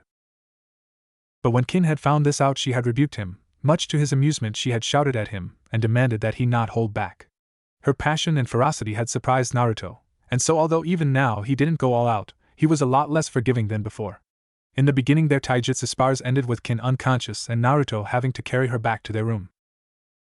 Despite that, though, she had still insisted on him not holding back, as she continued to test herself against him, adapting her style of fighting to accommodate for Naruto's far greater strength, speed and agility, as well as his near-infinite stamina and his inhuman durability. Upon realizing she would never overpower Naruto, she had instead begun to try and outthink him, using a mixture of genjutsu, poisons, traps and her natural flexibility and agility to fight him. She had still never come close to beating him, but she seemed to improve with every spar. Her style becoming sharper, her strikes more accurate, her tactics trickier. This had led to not just Kin becoming stronger and smarter but Naruto also, as it had encouraged him to adapt to whatever tricks Kin pulled off, either with her genjutsus, or with her traps and poisons. Due to this, the two of them had got into somewhat of a routine. Every day at daybreak they would start the day off with a 2-hour training session together, which usually consisted of a brief warm-up followed by a taijutsu spar, in which Naruto would start off on defensive, before going on the offensive, only holding back enough not to kill her. This would invariably end up with Kin receiving dozens of bruises and multiple broken knuckles or fingers, mostly caused by her punching Naruto's rock-hard skin. After this, Kin would heal her hands, using her limited but well-practiced medical ninjutsu skills she had learned from her father. Naruto would then train on his own for another 2 hours, pushing himself to the limits as he sought to master his taijutsu, kenjutsu and ninjutsu skills. Kin meanwhile would use this time to practice her genjutsu, often trying to put Naruto under a genjutsu during his training. More often than not, though, he would break the genjutsu in moments, which forced Kin to adapt as she continually tried to get the better of the sage. She would also spend some time practicing with her tanto, and plotting how she would try and beat Naruto next time they fought. It was a routine that the both of them enjoyed, not only because it allowed them to progress their individual skills. With Kin getting stronger every day, her genjutsu becoming more insidious and adaptable as she constantly tried to use them to beat Naruto. Naruto, however, was not only fine-tuning his skills, but was also getting better and better at sensing and breaking genjutsu. He still had trouble casting them though, but also because the two of them just enjoyed spending time together. Of course, it wasn't all fun and games. Kin's presence meant that Naruto now had another mouth to feed, which meant the two of them had to take more missions. To begin with, Naruto had stuck with simple C-rank and B-rank missions, just whilst that had Kin tagging along. But as she became stronger, Naruto began to start taking A-rank missions, hunting down stronger, more powerful shinobi. For this, Kin had pulled her own weight, often using her genjutsu skills to support Naruto's heavily combat-based abilities. All in all, the two of them were becoming a very deadly combination. Right then, we are here. Keep low and be ready for anything, Naruto muttered as he patted the Kin's shoulder, not missing how her lips twitched upwards as he did so. This guy isn't an A-rank missing, Nin, for no reason. With that, Naruto began to move forwards, his senses flared as they approached the site of their next bounty. Hearing what Naruto said, Kin rolled her eyes. She had spent enough time with him to know he could crush most shinobi, no matter their supposed rank. Despite that, though, he remained cautious, slowly working his way up instead of taking S-rank bounty requests like she knew he wanted to. When she had asked him why, he had only told her that patience was a virtue, and the suspense would only make it that much sweeter when he finally did hunt down and kill one of the bigger names. That had only made Kin even more confused. She didn't question it though, knowing as she did that Naruto did things in his own time and in his own way. She would probably have more luck to defeat Orochimaru of the Sannin than she would in changing Naruto's mind once it was made up. Letting out another sigh, Kin turned and followed Naruto as he walked to the edge of the forest, the two of them soon emerging from the trees and coming to a slight outcropping that overlooked a small mining settlement below. This little innocuous settlement was the site of their latest mission. Apparently some missing nin from the village hidden in the mist had been causing trouble, the man having effectively taken over a small mining settlement, using it as a base for him and his band of thugs and bandits. He was also, or at least according to the rumors they had heard the next town over, been burying the villagers who opposed him alive. And if that wasn't bad enough, the sick fuck apparently cried over their deaths as he did it. Suffice to say, the mission had ended up attracting Naruto's attention, as the leader of this rabble was strangely enough a somewhat well-known shinobi, an A-rank shinobi at that, went by the name of Raiga Kurasuki. The man was apparently a former member of the Seven Swordsmen of the Mist, and had a dangerous enough reputation to attract Naruto's interest. He also apparently had a 150,000 ryo bounty on his head. That was what Kin was more interested in. It was enough money for the two of them to live comfortably off for the next 6 months. Not that Kin was under any delusion that they would stop hunting bounties even if they did have that much money. No, killing this shinobi would just likely spur Naruto on to hunting down even more dangerous prey. Not that that bothered Kin that much, as the stronger shinobi they faced often had useful jutsu scrolls or tools she could loot off them. Plus, she was hoping one day that she and Naruto would come across a bounty for whoever it was that sent those shinobi who destroyed her home and murdered her family. She only wished that the men had called their master by his name instead of just calling him the master, or that Naruto had left one alive so that they could interrogate him. Still though, Kin was content to wait for now, knowing as she did that one day she would track this master down, and then gut him or her like a pig.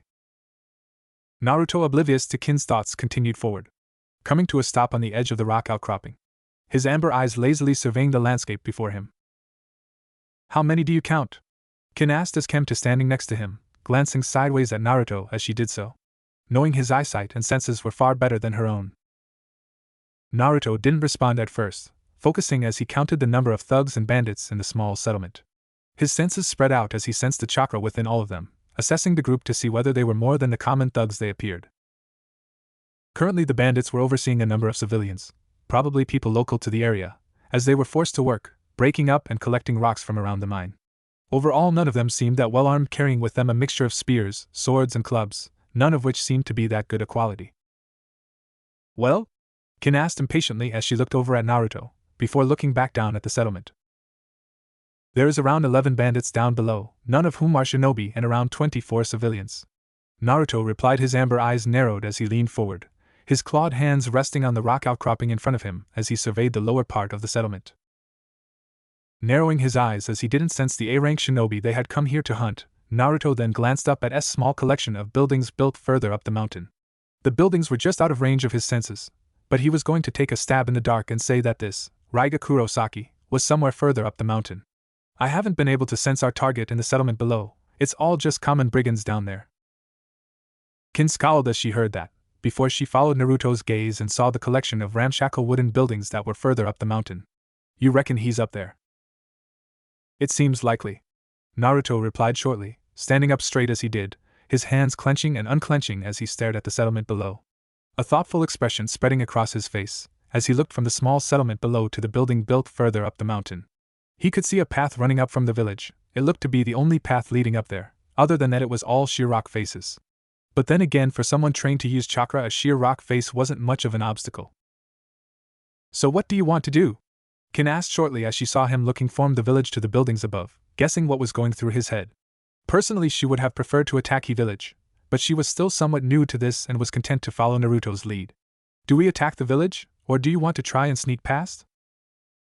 Naruto hummed slightly at that, a thoughtful look on his face as he came to his decision. "We attack the village, we kill all the thugs, doing it as silently as possible." Naruto began, a savage grin on his face, his eyes flashing with bloodthirst. "Then we go after Raiga." "And the civilians?" Kin asked, a slight frown on her face, as she looked down at the settlement, scowling as she saw how the locals were being forced to work by the thugs. Already she could feel anger building up within her, as she saw the strong abusing the weak. "Put them under a genjutsu," Naruto replied, giving Kin a sideways glance as he did so. "Make them all unconscious, I don't want them getting in our way." Kin nodded at that, crouching down as she made to leap forward. Before she did though, Naruto grabbed her by the back of her shirt and dragged her back. "Make sure to do it silently. We don't want Raiga to know we are here until we want him to. I don't want him doing a runner, not yet." Naruto added as he made eye contact with Kin. Yeah, I get it. Kin replied as she straightened her clothing, rolling her eyes as she did so. This isn't my first time, you know. Kin added before a slight smirk spread across her face. At this anyway. She trailed off, before giving Naruto a wink. Naruto cocked an eyebrow as that, before he crouched low to the ground and leapt forward. His body a blur as he silently leapt from the rock outcropping into the valley below. Ah, he's no fun. Kin grumbled as quickly followed after him. The slightest of smiles beginning to form across her face as she saw pursued him.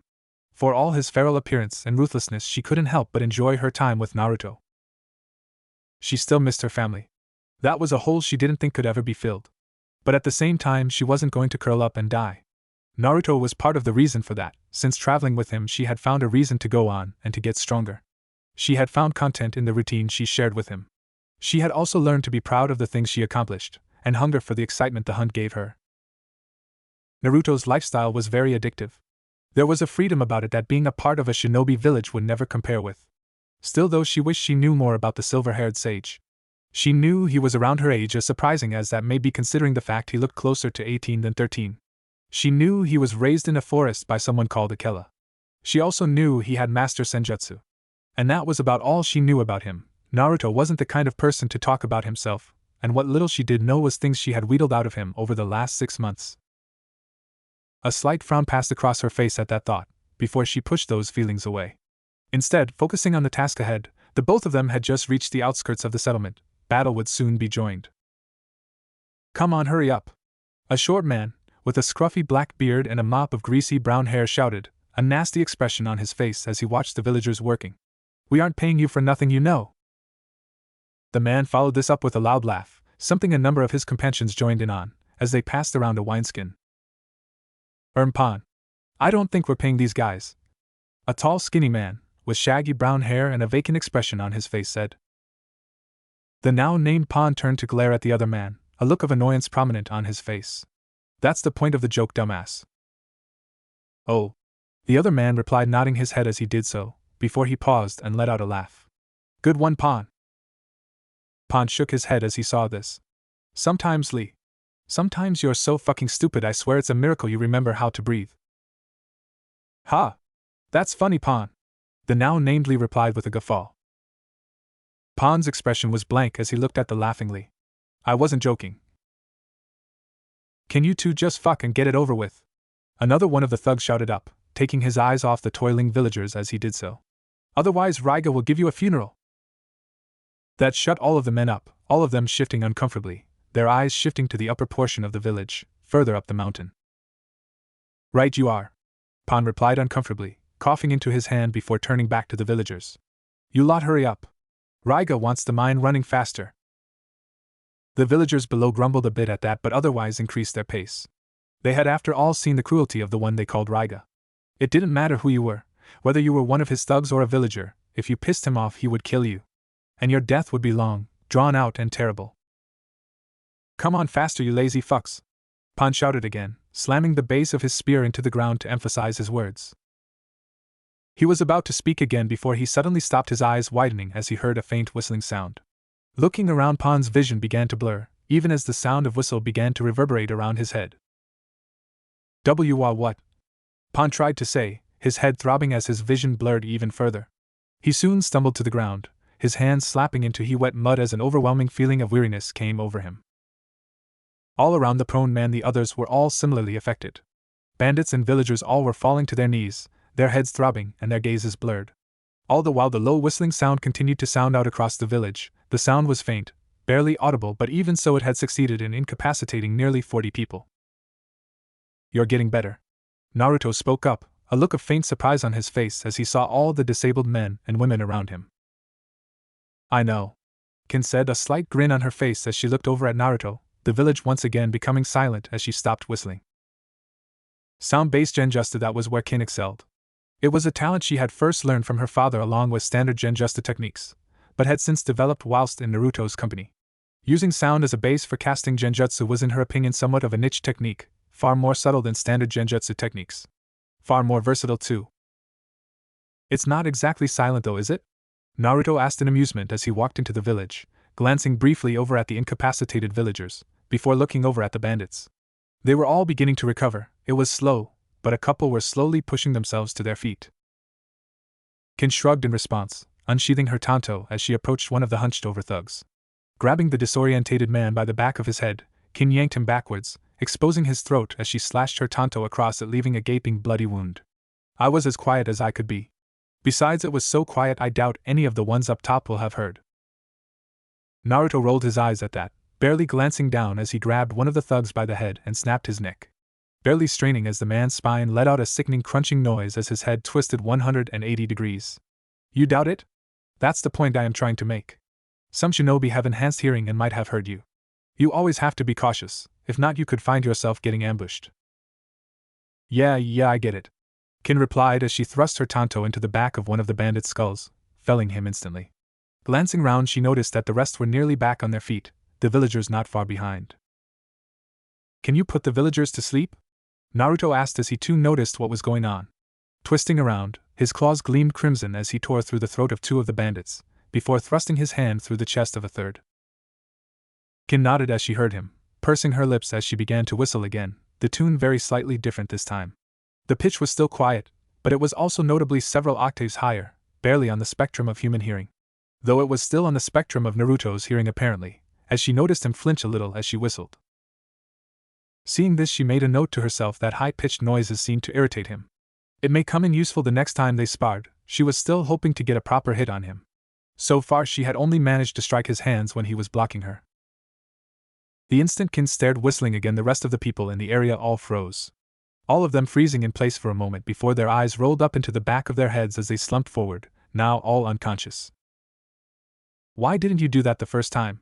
Naruto asked curiously as he shook his right hand, flicking off crimson flecks of blood, as he looked around him.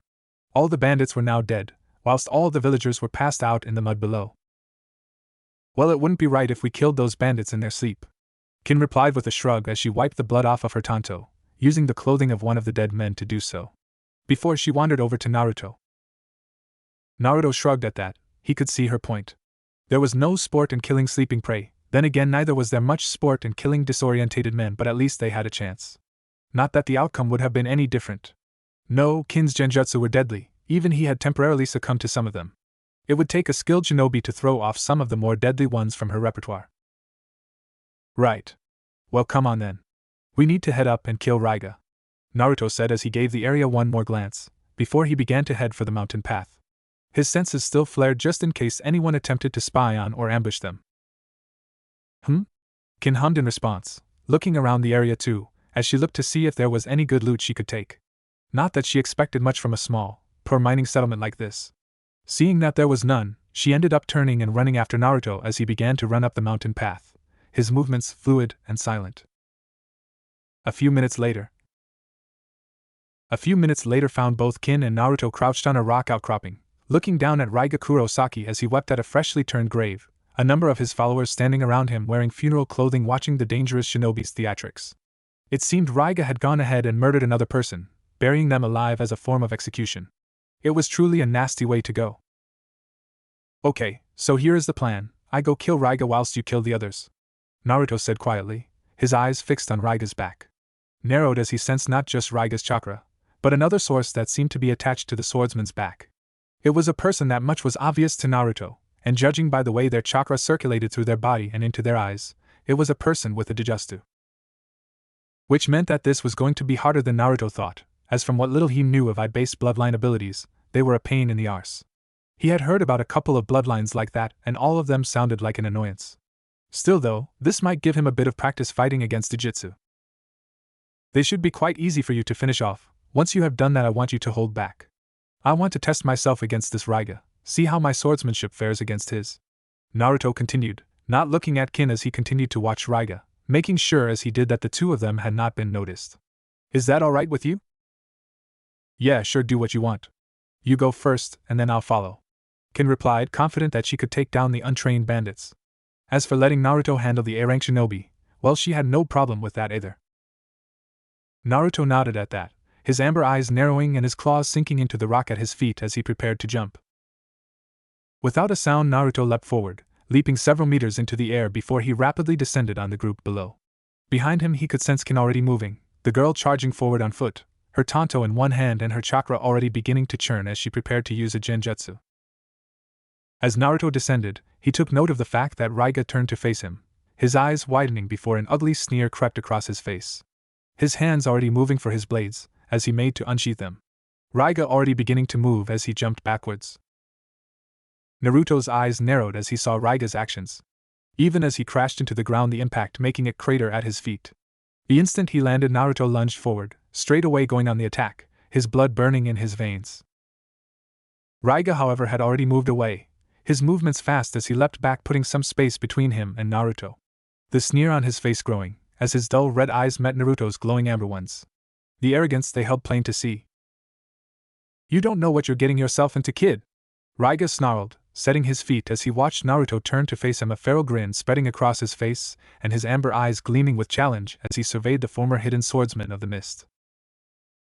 Naruto grinned as he looked over at Raiga. It seemed like Naruto had been right when he thought fighting against a Dijutsu user, or at least someone who was allied with one, would be tricky. Somehow Raiga had been able to sense Naruto's attack, which, considering Naruto's speed and stealth, was a surprising. Or at least the person on Raiga's back had been able to sense Naruto, a person who seemed to be hiding in a large canvas bag. Seeing this, Naruto assumed the Dijutsu user could see through the canvas material, that or he could sense Naruto's chakra. Either way, he had seen Naruto coming and had warned Raiga. After all, from Raiga's bingo book entry, he had elite level skill with his blades and his lightning jutsu, but in terms of his other shinobi skills he was barely jounin level. That being said, Naruto was not too perturbed by this, as he had expected something along these lines happening the moment he had identified that Raiga had a partner. Shifting his feet, Naruto brought his hand up and grasped the hilt of his sword, slowly drawing the wickedly sharp blade. A feral grin spreading across his face. Yes, Naruto had no problem at all with this turn of events. As a former 7 swordsman of the Hidden Mist, Raiga had somewhat of a reputation as a skilled swordsman. Already Naruto could feel his blood racing, and the thrill of battle rising up within him as he prepared to test his skills with the sword against Raiga. As Naruto was doing this, Kin had already engaged the rest of the bandits. Her tanto in hand as she bobbed and weaved through them, slashing at exposed limbs. All the while she let out a low whistle, disorientating her opponents as she quickly cut through them. Her shinobi-based skills making short work of the untrained thugs and brigands. Seeing this, Naruto smirked. The girl really had gotten stronger. With that in mind, it was time Naruto pulled his own weight. Darting forward, Naruto, his sword held in his right hand, he quickly engaged Raiga.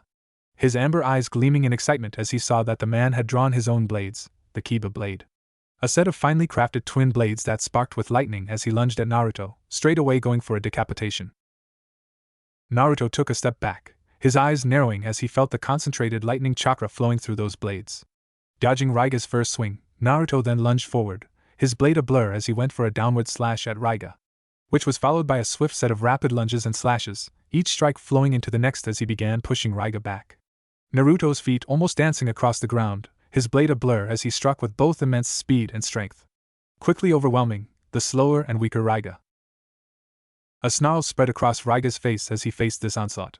His skill with the twin blades was admirable, using the lightning flowing through them to his advantage as he defended himself, releasing bolts of lightning at Naruto, with every clash of their blades.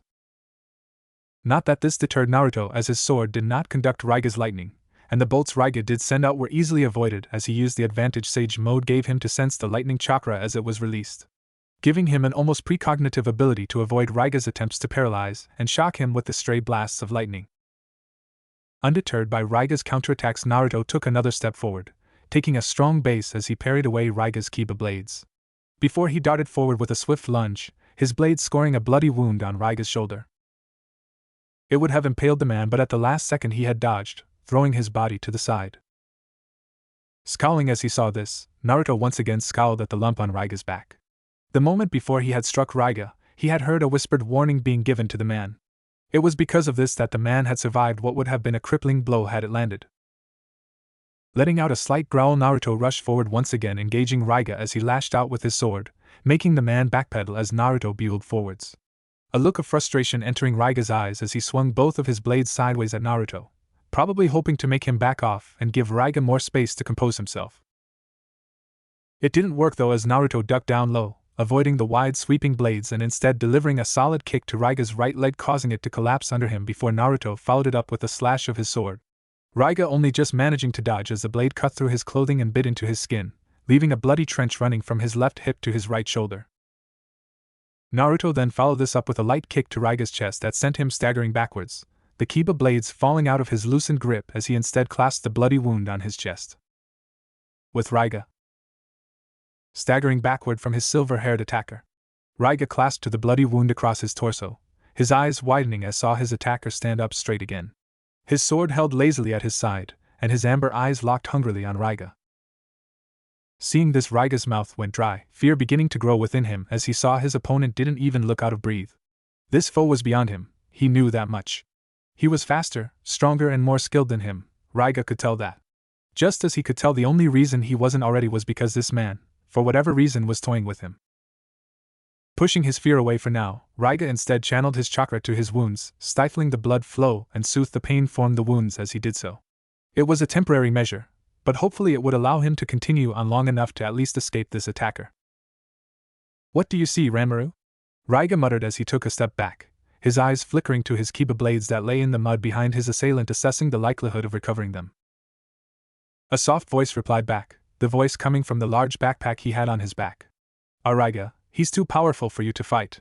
I've never seen anyone with this much chakra before. He's not human, he's a monster, Raiga. We need to run now or he will kill us, we need to flee." "I know, but it's not that easy. What about a genjutsu? Can your eyes cast one on him?"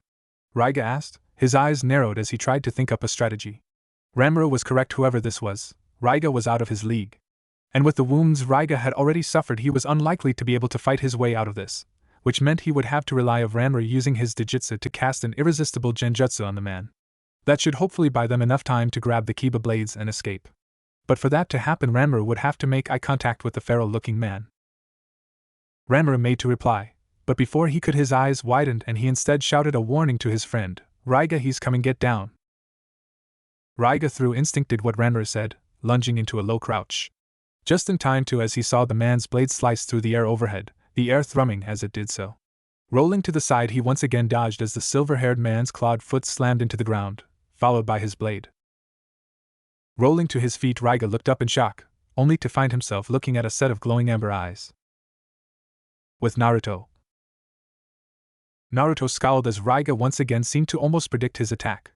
The child on his back was the reason. Naruto knew this now after he had listened into the brief conversation the two of them had had.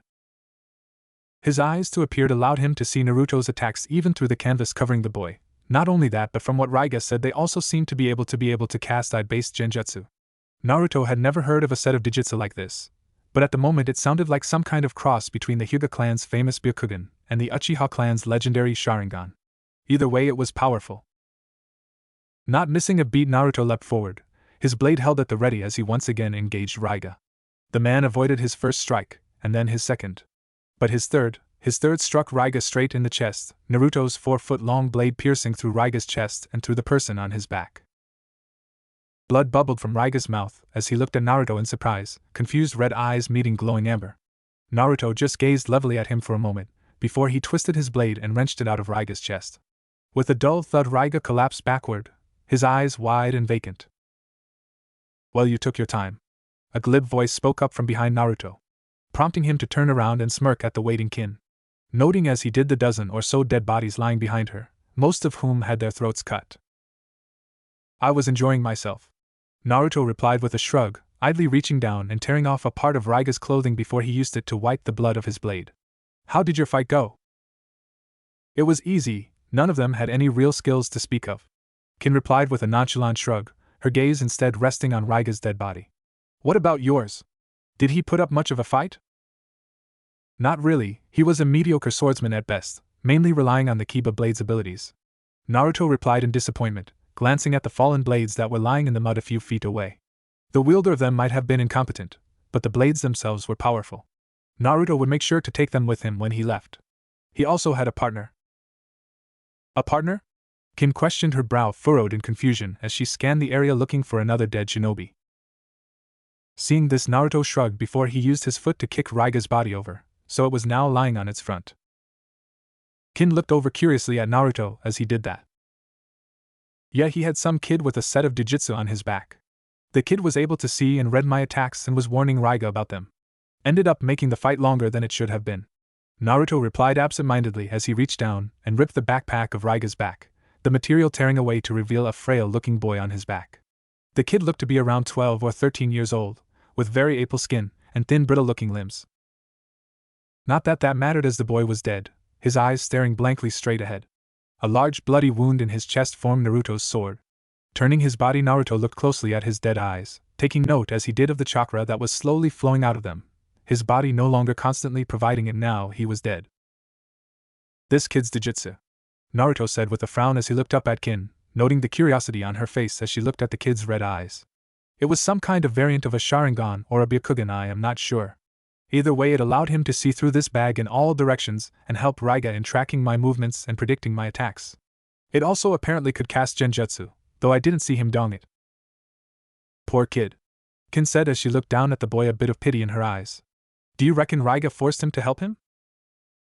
Naruto shrugged at that.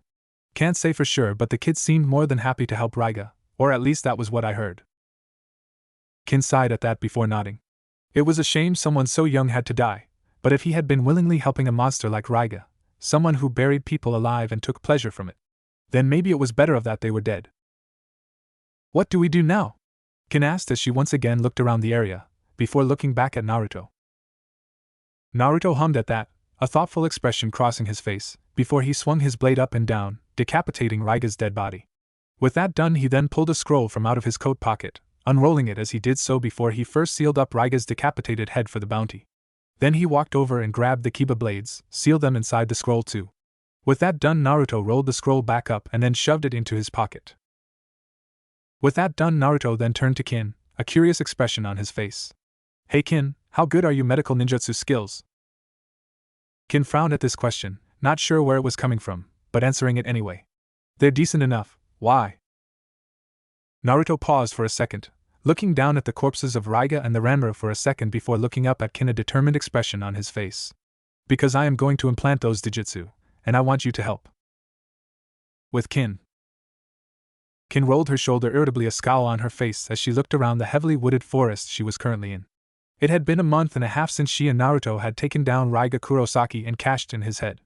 In the end, it had turned out the money they had gained from claiming his bounty was very useful. After all, Naruto had gotten it into his head that it would be a good idea to implant some random Dijutsu into his head, putting the pressure on Kin as he did so, as he had also asked her to do the implanting, something she had no prior experience with. Of course, this hadn't bothered Naruto, which meant at the moment they had cashed in Raiga's bounty, they had gone back to Clover Town and used some of the money to rent out a room in the Lusty Leopard. Once there, Naruto had insisted that they do the implantation. After all, he didn't have a sealing scroll that could preserve human remains for long, maybe a week at most, and even then there would be some deterioration. Well, either way, they had gone ahead with the implantation, Naruto lying on the bed gritting his teeth as he stoically bore her, removing first his right eye, a surprisingly clean thing if done properly. Not that it was any less unpleasant for Kin, but she bore it. After removing his right eye, she had then implanted the boy, Ranma's eye, the smaller orb easily fitting within Naruto's empty socket. Surprisingly, Kin had needed to do very little healing after that, as Naruto, it appeared, had some kind of healing factor. Whether that was to do with his sage mode or something else, Kin wasn't sure. All she knew was that the moment she inserted Ranma's Dijutsu in Naruto, his body had begun to start healing, immediately assimilating the eye into Naruto's body. In fact, Kin had needed to do very little after that, which was probably good, as she only knew how to do blunt force healing and not the more complicated things. She was only adept at medical ninjutsu at best after all.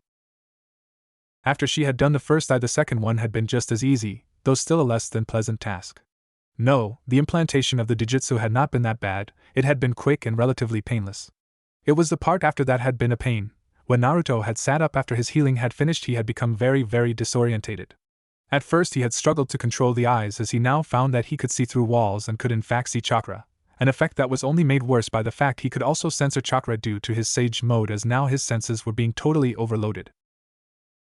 In the end, it had taken Naruto close to 3 weeks to get a handle on the eyes, even if it was just the basics like activating them and deactivating them, as well as handling their latent abilities like the ability to predict movements and ability to see through practically anything. He hadn't even tried to cast Genjutsu within yet. This in itself wasn't bad, as it made Naruto only more deadly than he already was, which was both frightening and brilliant, though she would be interested to see how he would develop once he learned how to cast eye-based Genjutsu. But it did mean that Naruto hadn't been able to work for 3 weeks, which meant they had had to dip into their savings to pay for the room, and the food and drink. Which, considering just how great Naruto's metabolism was, meant they ended up blowing through a large chunk of their savings. Living after all was by no means cheap, especially when you were having to rent out a room and eat out most nights. Still, they had eventually gotten back to work, the two of them pretty much working nonstop.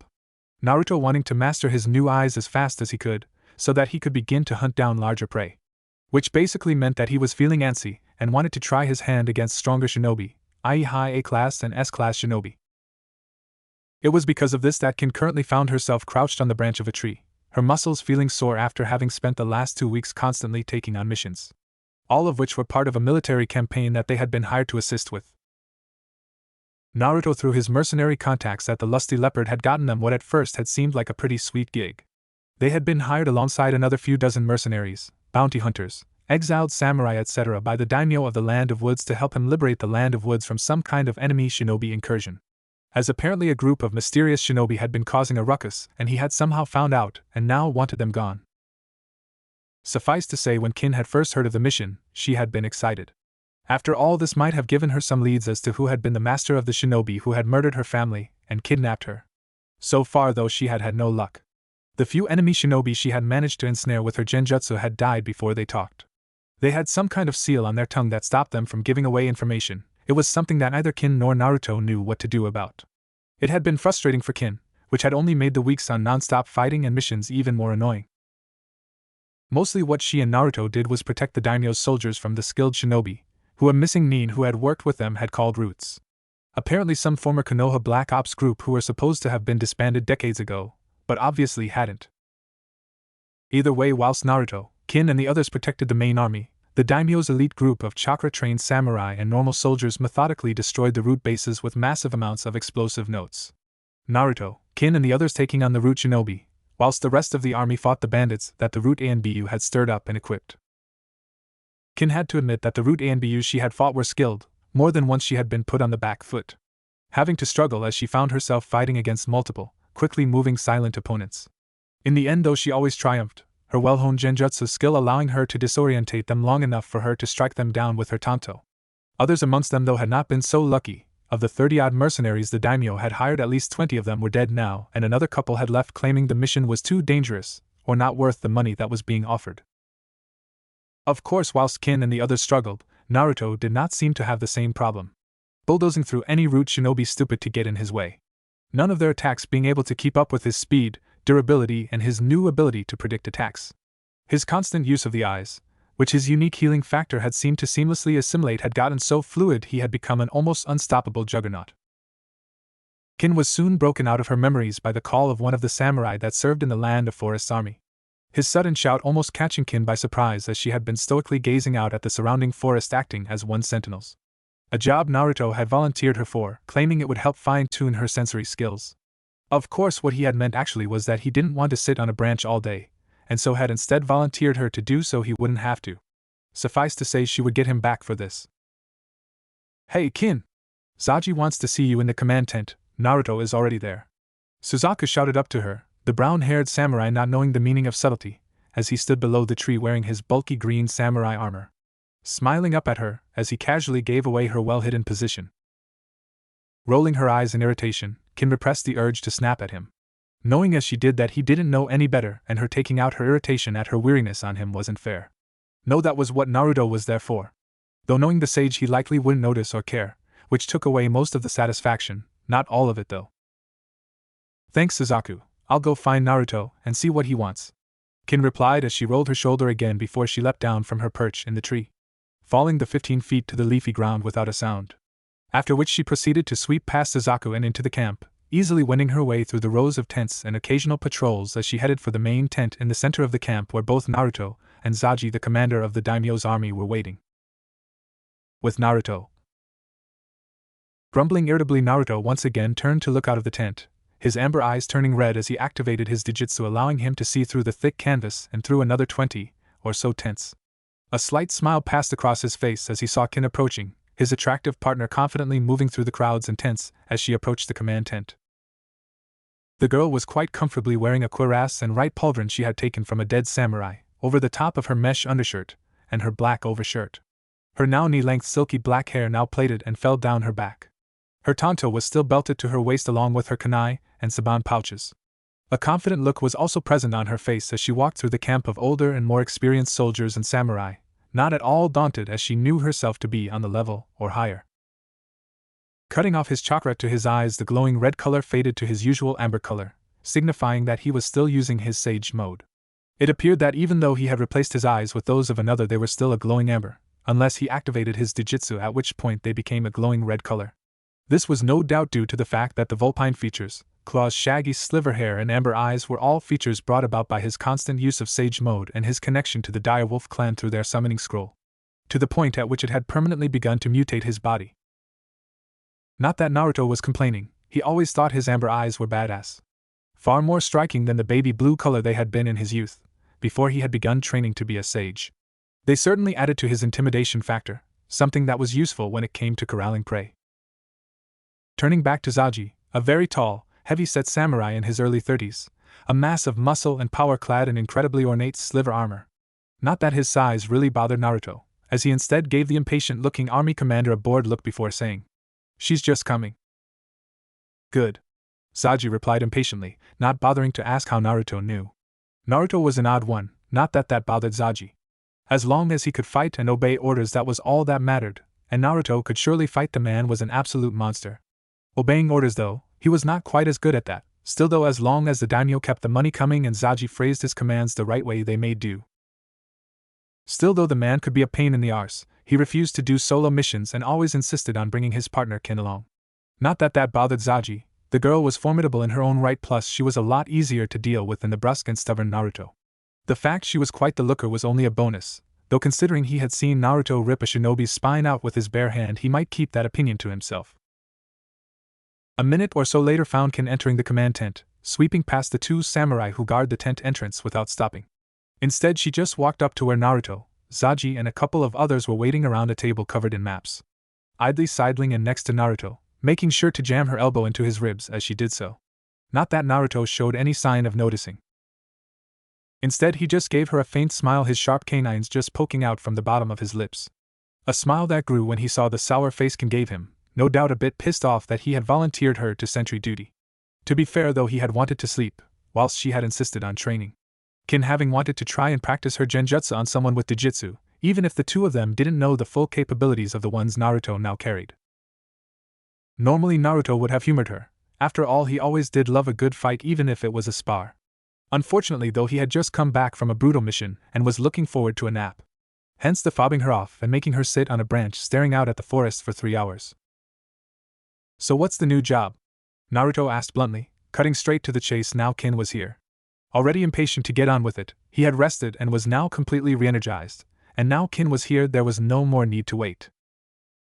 "Yes, one last job," Zaji said, sending Naruto a sour look this time. After all, it was his insistence on waiting for Kin that delayed them for 5 minutes.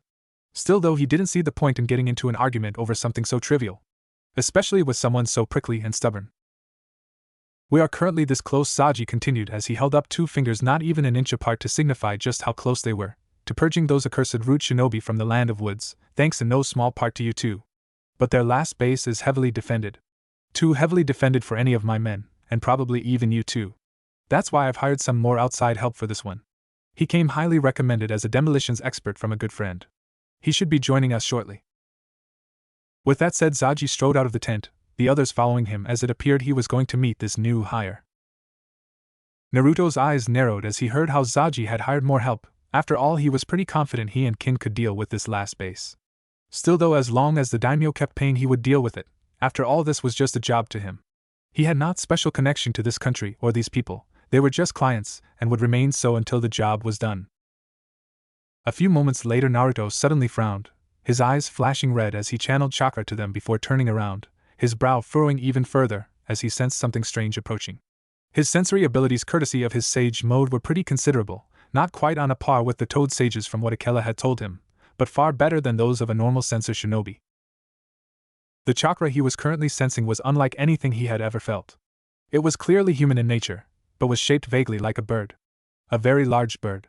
This was an oddity in itself, especially since the chakra felt incredibly unstable. Narrowing his eyes, Naruto glanced up, his dijutsu focusing on the larger-than-normal mass of chakra approaching, allowing him to see that the new arrival was riding on top of some kind of bird. At first Naruto thought it could be a summon, or some similar creature, but as it drew closer he began to doubt that it was a summon. It didn't feel like a summon, though Naruto did begin to think that the unstable chakra he could sense could very well be how this demolitions expert, well, demolished things. Besides him, Zaji and Kin followed Naruto's gaze as he looked up, the two of them only seeing an empty sky. A minute or so passed before a large hawk appeared out of the clouds, the bird continuing to grow as it approached them. The creature a startlingly white color that stuck out against the backdrop of the light blue sky. As the bird drew closer, revealing its size and color to the rest of the group, Naruto instead focused on the person who he both sensed and saw was riding atop the bird. It was a man, who looked to be around 14 or 15 years old, not much older than himself. The teen had very long blonde hair that went halfway down his back, with one long bang covering the left side of his face. He was wearing a red-colored jacket over the top of a mesh shirt, with gray shinobi pants and simple black sandals. Most notably to Naruto though was the rock shinobi forehead protector he was wearing, the symbol for the rock village having a line gouged into it, signifying that he was a missing nin, a rogue shinobi. As his ride descended, the teen crossed his arms in front of him, a distinctly confident look on his face as the bird swooped lower to the ground. The look turning smug as he saw how many people in the camp were staring up at him in awe. Naruto, however, just looked distinctly unimpressed. Kin, who was by his side, shared his opinion. After all, the teen might be a missing nin, but neither of them had ever seen him in any of the bingo books, so he must either be very new or just not that important. Either way, he had no right to look that confident. Not until he had made his way onto Naruto's list of soon-to-be prey, which nowadays only consisted of S-class shinobi. Shinobi who he had not quite worked his way up to hunting yet. The moment the bird came within hearing distance, the teen called out, his voice loud and brash. "I'm here for the job, yeah? Are you Zaji?" Naruto and Kin shared a look of amusement at that. It seemed the boy was confident. It would be interesting to see if he could prove that his confidence had merit. "Indeed I am. Are you the Deidara that my friend recommended?" Zaji responded, not at all bothered by the youth's brashness. After all, he had to deal with cocky mercenaries all the time. The land of forest often branching out and hiring them. After all, as a small country, their armed forces was only so big. "Of course I am, yeah? So you decided to buy some of my art to cause some havoc? Smart move, yeah," the newly introduced Deidara said as his art continued to descend. Before, with a cocky smirk, Deidara stepped off of it and onto solid ground, so he was now facing Naruto, Kin and Zaji. "Art?" Kin spoke up, a bemused expression on her face as she heard Deidara's manner of speaking. "That's what my ninjutsu is, a noble and refined art," Deidara replied, a large spreading across his face as he focused in on the pretty black-haired girl, ignoring the others for now as he saw an opportunity to show off. Holding his hand out, he revealed a small clay spider that lay innocuously on his upturned palm, which oddly enough had a mouth embedded in it, teeth, tongue, and all. Much to all three of their surprise as they saw the mouth on his palm grin at them. "Look! Such refined lines, and a form that pursues two-dimensional deform. This is art. But that's not all there is to my art. My creations flow, yeah. Like this, it's simply molded clay. But my art explodes. And when it explodes it becomes sublime, and for the first time, the essence of my creation appears, yeah. That instant of sublimation is when true art can really exist. True art is an explosion, yeah." Naruto blinked as he heard that before turning to look at Kin, the girl immediately interpreting his expression to say, "I want to punch this little shit in the face." Seeing the look, Kin shook her head before sending him a pointed expression of her own that he interpreted to say, "Man up and don't lose your temper with the weirdo." Now, as much as I love explaining art to the uneducated, we should probably have this schmuck leave so you can tell me what needs an artistic renovation, yeah. Deidara loudly, flamboyantly gesturing to Naruto as the uneducated in the room. Naruto's once amber eyes flashing with annoyance, even as his clawed hands curled into fists. "The eye candy can stay though," Deidara unwisely tacked on, oblivious to Naruto growing temper. Kin cocked an eyebrow as she heard that, quite amused to be referred to as eye candy. Though knowing she would be even more amused when Naruto lost his temper. After all, whilst on a hunt or on a mission, Naruto might be a cold, calm killer, when he wasn't as patient or as calm. Zaji winced slightly as he heard Deidara's comment, warily eyeing Naruto as he did so. Luckily though, the feral man seemed to be keeping his cool. "Actually, Naruto here will be working with you, as will the girl, Kin. Your job, Deidara, will to be destroying the physical structure of this base," Zaji said as he gestured for the group to follow him into the tent, before he approached the map and pointed at the location of the root shinobi's last base. the others all following him, Kin and Naruto side by side and Deidara strutting forwards in front of them, apparently unconcerned about how he was coming across with his new allies. Instead, he merely looked at the location of the base before glancing at a few rough sketches the scouts had managed to make of the parts of it they could see. The teen forgetting about his ego for the moment, as he instead focused on the job at hand. Whilst you are doing that, Naruto and Kin will be in charge of the personnel in the base. Can you three handle it? Zaji continued, looking between Deidara, who was still looking at the maps on the table, and Naruto, who had seemed to have reined himself in, and was simply standing at the edge of the table, a bored look on his face. Finally, he glanced over at Kin, who had also approached the table, where she had begun leafing through what information they had managed to gather on the enemy. I can, but I don't know about these punks, so don't come crying to me if they end up as an artistic smear on the ground, yeah. Deidara said offhandedly as he glanced away from the table, all the information now carefully filed away in his memories. A look of dark amusement crossed over Naruto's faces as he looked over at Deidara, his canines protruding from his mouth into an amused smirk. If this fool can so much as scratch me with his art, I'll give him all the money I make for this job. Deidara's lips quirked in amusement at that, a lazy look on his face as he looked Naruto up and down, noting his large muscled form, feral features, sinister glowing amber eyes, claw-like nails, and the hilt of a sword he could see just poking out over his shoulder. Yes, the man looked formidable, but he also looked like a common berserker. Deidara didn't rate Naruto's chances against his explosive art. Kin, seeing the way the two were acting, just rolled her eyes, muttering under her breath, "Boys." "I'll take that as a yes," Zaji said carefully as he looked between the cocky-looking Deidara, the exasperated-looking Kin, and the darkly amused Naruto. "I'll leave you to it. Remember though, if the job isn't finished, you won't get paid." Yeah, no problem," Naruto said as he glanced over at Kin, the two sharing a look before he set off heading for the nearby woods, Kin quickly following after him. Deidara scoffed as he saw the two run into the forest heading for the base, shaking his head in amusement, before he once again mounted his clay bird and followed after them. Within the root base, Torian would be frustrated if Lord Danzo's harsh training hadn't removed all emotion from him. He had been sent to this backwoods country to quell a sudden move to oust Danzo's influence in this country. It should have taken around 50 root ANBU to stop the move by assassinating key figures in the government and military.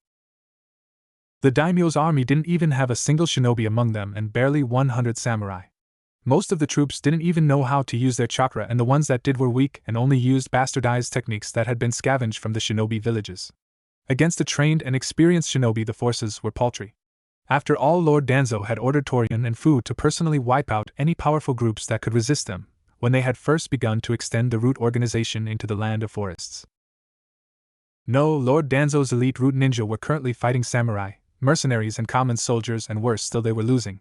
While the land of forest forces didn't have a single ninja, Rio was apparently no object to the surprisingly well-funded country. So much so that they had hired Missing Nin and the like, to guard both the daimyo and to assist in the assault and the root forces.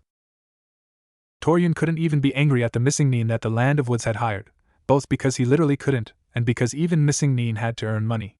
This, of course, did not translate to mercy when in combat. The mission comes first, after all. And it was because of those same Missing Nin that Torian and 50 other root shinobi had been assigned to join the forces stationed in the land of forests on this pathetic little assignment in the middle of nowhere, when he would be of more use serving Lord Danzo back in the Hidden Leaf. Torian had tried to muster the forces and just end this charade already so he could return to Lord Danzo's side, but they had apparently hired some rather competent shinobi. So much so that a large chunk of Lord Danzo's forces had been wiped out, and the root's grip on the country was almost lost. Still, all was not lost yet. All it would take would be to kill the Missing Nin, and then the rest would fall. To do that, though, he would have to contact Lord Danzo and request reinforcements. Something his master would not appreciate, as he had already sent more shinobi here than he had wanted to. Torian was just thinking over how he could use the forces he still had to lure them out and into an ambush when the ceiling suddenly shook, dust falling from the ceiling and cracks beginning to appear overhead. Realizing that this either meant an enemy attack or an earthquake, Torian was forced to make a quick decision. If it was an enemy attack, they would want to stick to the base, but remaining underground during an earthquake would kill them all as surely as an army of enemy shinobi. Deciding that the rebels couldn't have the kind of firepower required to make him feel the shock several dozen feet below the earth, Torian quickly ordered his fellow root members out of the subterranean base. As Torian arrived at the entrance to the root's last base in the country, he noticed that the others had yet to exit the doors. "What seems to be the issue?" Torian asked, his voice coming out cold and monotone as he tried to determine what the issue was. Sir, one of the sensors detected several large chakra sources outside. We determined that they are the source of the tremors. Awaiting further orders. One of the more experienced root members informed him, his tone of voice almost indistinguishable from Torian's as she turned to look emotionlessly at his captain. Just as Torian was about to order the squads back to defensive positions to repel the enemies, the doors crashed inwards and crushed a couple of the less alert root members. This left Torian down to only himself and 10 other root. That being said, Torian couldn't fully blame the 2 dead root members for being crushed by the large metal doors. The doors had after all been reinforced by a dual iron bar seal. Anyone capable of destroying them, even with repeated barrage, was a not force to trifle with. The power and strength it would take to so easily break through meant they were facing a potential S-class shinobi. Before the dust could clear, a black blur exploded forwards, a set of glowing red eyes clearly visible through the cloud of dust. What followed next was a sudden swish of metal followed by a gurgle and a sudden thud. A spatter of blood hitting the root ANBU as one of their number was instantly decapitated. Make that 9 root ANBU left, Torian thought as despondently as someone without emotions can.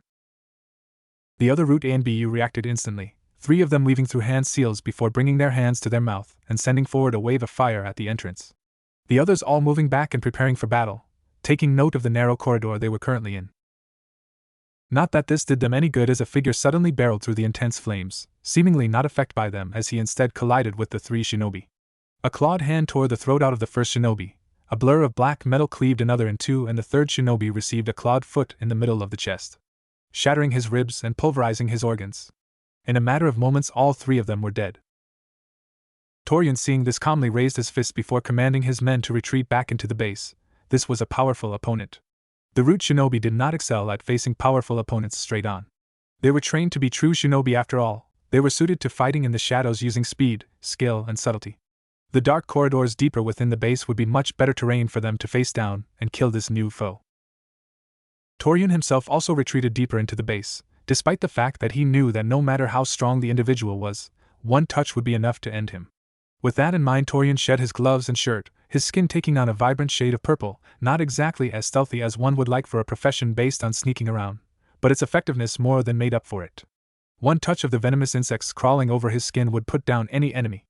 Of course, its lack of subtlety didn't matter, since if Torian had taken off his shirt and gloves, he wasn't trying to be stealthy. After all, someone would need to bait the enemy deeper into the base and get them in a position that would allow his other troops to act. The time had come to die for the mission if needed. Turning to retreat into the base, Torian and the 6 remaining root ANBU didn't get far as a sudden low whistling sound could be heard. The sound invading their inner ear and manipulating their senses. Before they knew it, the group found themselves, instead of retreating deeper into the base, instead running back at the entrance. Wow, only 13 enemy shinobi. When Zaji said that this base was well defended, I thought he was serious. Their mystery attacker said as he stepped out of the settling dust cloud, a smaller figure visible just aside of him, before with a blur it disappeared. It's a shame, I was looking forward to having a bit of fun. The man continued, a vicious grin on his face, as Torian felt something rising up within him that he had never thought he would feel again: fear. Torian pushed that aside for now, instead pulsing his chakra and dispelling the genjutsu that had gotten them turned around. It was too late to retreat, as in the time it had taken for Torian to assess the situation and break the genjutsu, their opponent had already moved. His body a blur as he shot forward, the ground cratering slightly under his feet as he appeared in the midst of the group, his glowing red eyes standing out in the darkness. Reacting immediately, 2 of the root ANBU drew swords and slashed at him, one from either side. It was useless though, as the silver-haired warrior avoided both blades with supernatural ease, weaving between their rapid thrusts and lunges. As he was doing this, one hand thrust out and closed around one of the root shinobi's heads, clamping shut like a voice and crushing his skull, a dull crack sounding as bone and mask alike broke. Whilst he was doing this, the blade in his other hand batted away his other opponent's strike and continued on through his throat, killing him in an instant. Grimacing, Torian darted forward towards his opponent, his 4 remaining subordinates at his side. That is, of course, until a high-pitched whistle sounded. Upon hearing it, Torian immediately fluctuated his chakra, leaping to the ceiling and attaching to it as he covered his ears with his hands. The other root shinobi were not so quick on the uptake. All 4 shinobi found their muscles seizing up, freezing their movements for a moment, making them stumble forwards. Before any of them could recover, a smaller figure detached themselves from the side of the darkened corridor. A lithe girl, with long black hair and a slight smile on her face as she darted forwards, a tanto in her hand as she hamstrung 3 of the shinobi before they even had a chance to recover. Her body low to the floor as she swept around, her tanto flashing again as it slit one of the shinobi's throats and dug into the side of another's forehead. The girl pulling the blade out as she rolled to the floor, avoiding a barrage of kunai from one of the now recovered shinobi, and a blast of condensed water from the hamstrung shinobi. Falling from the ceiling, Torian aimed to take the girl out whilst she was distracted. The wind whistling in his ears as he descended on her, his hand closing around the back of her before he used both his physical strength and momentum to slam her head into the ground. Or at least he thought he did, until her body dispersed into mist, and a sudden gurgling sound made him look up. The hamstrung shinobi fell to the ground, a red smile opened up on his throat. The girl standing behind her, bloody tanto in hand as she looked down at the surprised Torian. Another genjutsu. Torian muttered, his tone empty as he stood back up, a look of faint irritation on his face as he stood up, falling into a ready fighting stance. The other remaining root Anbu also fell into a fighting stance, a tanto held in his hand. Take the girl, Torian said to his companion before he turned away to face off against the amused-looking man. Torian ran at his opponent as the other root member moved at the same time, heading for the confident-looking girl. As he charged in, Torian noticed that the man glanced over his shoulder, a slight smirk on his face as he made the mistake of looking over at the root Anbu charging his companion, taking his eyes off of Torian in the process. The last mistake he'll ever make, Torian thought to himself as he rapidly got in close and went to punch his opponent across the exposed skin of the face, releasing his swarm of venomous bugs in the process. Instead of the fist making contact though, the silver-haired man reached up and caught the punch in a palm that didn't give an inch. His sharp nails piercing Torian's skin, and his grip cracked the bones in Troun's hand. As well as the sudden feeling of pain, what truly startled Torian was the fact that his opponent hadn't looked in his direction at all. Somehow I expected more. I mean, you are the one giving the commands, are you not? I would have thought that the leader of the group would be the most dangerous one, the silver-haired man said, a faint note of disappointment in his voice as he turned his glowing red eyes onto Torian, his sword held lazily at his side. As he saw the glowing red eyes, Torian felt another shiver of fear. Those eyes, it was like they could see through him. Just the feeling he got from them made him know that they weren't natural. Still, though, that didn't matter. What did was that he had made contact with the man's flesh. The man was already dead, he just didn't know it yet. Ah well, might as well finish it. Wait, what? The feral-looking man said in surprise as he looked at his hand. Torian grinned as he saw that his opponent wasn't wearing gloves. Even among the Aburame, Torian had been unique. He commanded a swarm of microscopic insects that inhabited his body. Through physical contact, he could infect his opponents with these insects, which were poisonous to everyone but himself. The insects would feed off the chakra of their opponents like regular parasitic insects, but the poison the bugs released was what killed them far faster than chakra exhaustion. The poison would take longer to spread if it started in the hand, and the limb could be amputated to remove the poison, but Torian had more or less one. Still, one didn't become one of Lord Danzo's most trusted by taking risks and assuming things. Torian swept out his tanto for a quick slice to the neck for the kill. His tanto made clean contact, but somehow failed to penetrate the skin. Not only that, the tanto shattered as if it were made of glass. An amused look crossing the man's face, his eyes becoming an amber color, as he released Torian's hand and watched him jump back. His opponent's eyes became red once again and suddenly flashed with glee and challenge as he lashed out with his infected fist, driving his closed fist into Torian's stomach and sending him staggering backwards. Rather than follow through with his strike, the now red-eyed man then stared at his left hand in interest, an act which surprised Torian. He had been expecting horror and a sudden realization of impending doom. Torian had won after all. Then the strangest thing began to happen. The purple skin on the man's hand began to turn stone gray from the original point of contact and quickly spread, overtaking the microscopic insects. The poison had only spread halfway up the forearm before it stopped entirely. The silver-haired man idly shaking his gray hand, breaking a thin layer of actual stone that had formed over his left hand and forearm. The interest on his face turning into a smirk as the man looked up at Torian, smirking as the root Abu took a couple of steps backwards. I take it you didn't know? Absorbing natural energy is dangerous for those untrained in its use, Torian's opponent said as he absent-mindedly as he brought his attention back to him. A smile passing over his face as he slashed his sword through the air before he darted forwards, not pausing for a second as he crossed the distance between them in moments. Luckily, Torian managed to use the replacement technique to switch with a log, the wood shattering into splinters of wood as the man tore through it. Not pausing for a second as he unerringly found Torian, charging forward and engaging the Aburame in close combat. As he did so, Torian unleashed his entire swarm, using the chakra-eating bugs as a distraction as he controlled them and made them swarm his attacker. Now any normal shinobi would try all the harder to overcome this foe, but shinobi trained as Root A and B weren't governed by their emotions. Torian knew when to cut his losses and inform Lord Danzo of his discoveries.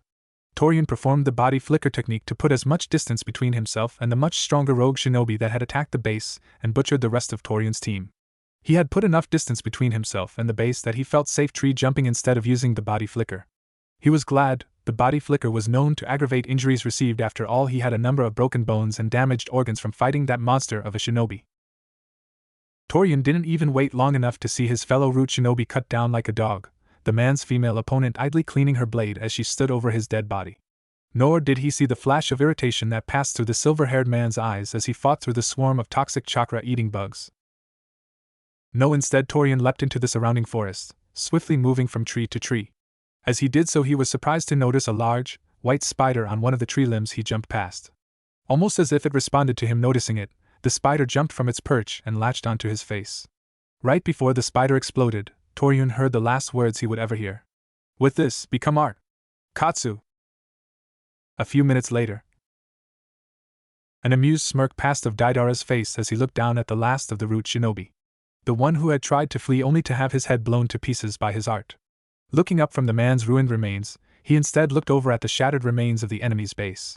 The underground bunker now fully exposed, courtesy of his bombardment of explosives. Looking over at the shattered entrance to the bunker, he saw Kin and Naruto leaving the base, the two of them having likely wiped out all of the shinobi taking refuge within. As it turned out, the two of them weren't as hopeless as he had initially thought. Of course, in the end they still needed his help to kill the one that tried to get away. But still they were decent enough. Even if their fighting styles were crude and artless, they got the job done, and in the end that was all that matters. Who knows, he might let them tag along on his next job. Stepping of his flying clay bird as it descended to the ground, Deidara smirked slightly as he saw the other two approaching. Not bad for a single day's hard work, yeah. Naruto cocked an eyebrow as he heard that, before shrugging. I was expecting a bit more excitement. I think we've had enough excitement for the last few weeks. Now our job here is finished. Can't wait to get back to some normal bounty hunting. Kin spoke up, sheathing her tanto and moved so she was walking directly beside Naruto. It wasn't that bad, Naruto replied, his tone softer than when he spoke to Deidara, a note of fondness in it. For you it wasn't, you love roughing it in the wilds. Me, I prefer a bit of comfort now and then. Kin replied, a sour look on her face as she saw Naruto send her a grin. Well, if you two love birds are finished, let's head back to the camp and inform them of our success. Deidara spoke up, an amused smirk on his face as he saw the both of them give him irritated looks. Fine then, but you are going to give us a lift on your pigeon, Naruto said brusquely, making it clear that Deidara had no choice in the matter. It's not a pigeon, it is a hawk, you cretin, Deidara snapped back. Really? Kin asked, furrowing her brow. Yes, Deidara snapped back. Think you might need some art lessons, Naruto replied bluntly, as he swept past Deidara. Fuck you, Deidara cursed, as he saw both Kin and Naruto mounting the clay hawk. Getting on it himself, as he willed it to lift off and begin flying them back to the army's camp. Before they could fully take off though, the bird exploded. All three of them leaping off before the bird exploded. Naruto scowled as he crashed onto the ground, his eyes narrowed as he instantly locked on the incredibly powerful chakra source that suddenly appeared in his vicinity. It appeared with no warning, like 1 minute it wasn't there, then the next it was. It was a man, a striking one at that, who the moment he showed himself caught the attention of all three of them. He had orange hair that blew slightly in the wind and dozens of black piercings across his face and arms. The other striking thing about him was the cloak he wore. It went from a high collar down to his ankles, colored black accented by blood-red clouds on the outside while the inside was the same color as the clouds. The man's sheer presence was overwhelming. Even Naruto, who was very confident in his skills and ability, knew that he couldn't take this man on right here and now. At least not until he knew just who and what he would be going up against. There was just something about him that inspired dread, as Naruto straightened himself, his sword in hand. He sensed Kin appear next to him, the girl obviously picking up some of the same thing Naruto was, though maybe not to the same degree. Either way, she obviously knew she was out of her depth. Who are you? Naruto asked bluntly, squaring himself as he moved so he was just shielding Kin. His amber eyes flashing to red as he activated his Dijitsu, almost immediately being taken aback as he saw the sheer power this man exuded. Being able to see it was a lot more intense than just being able to feel it.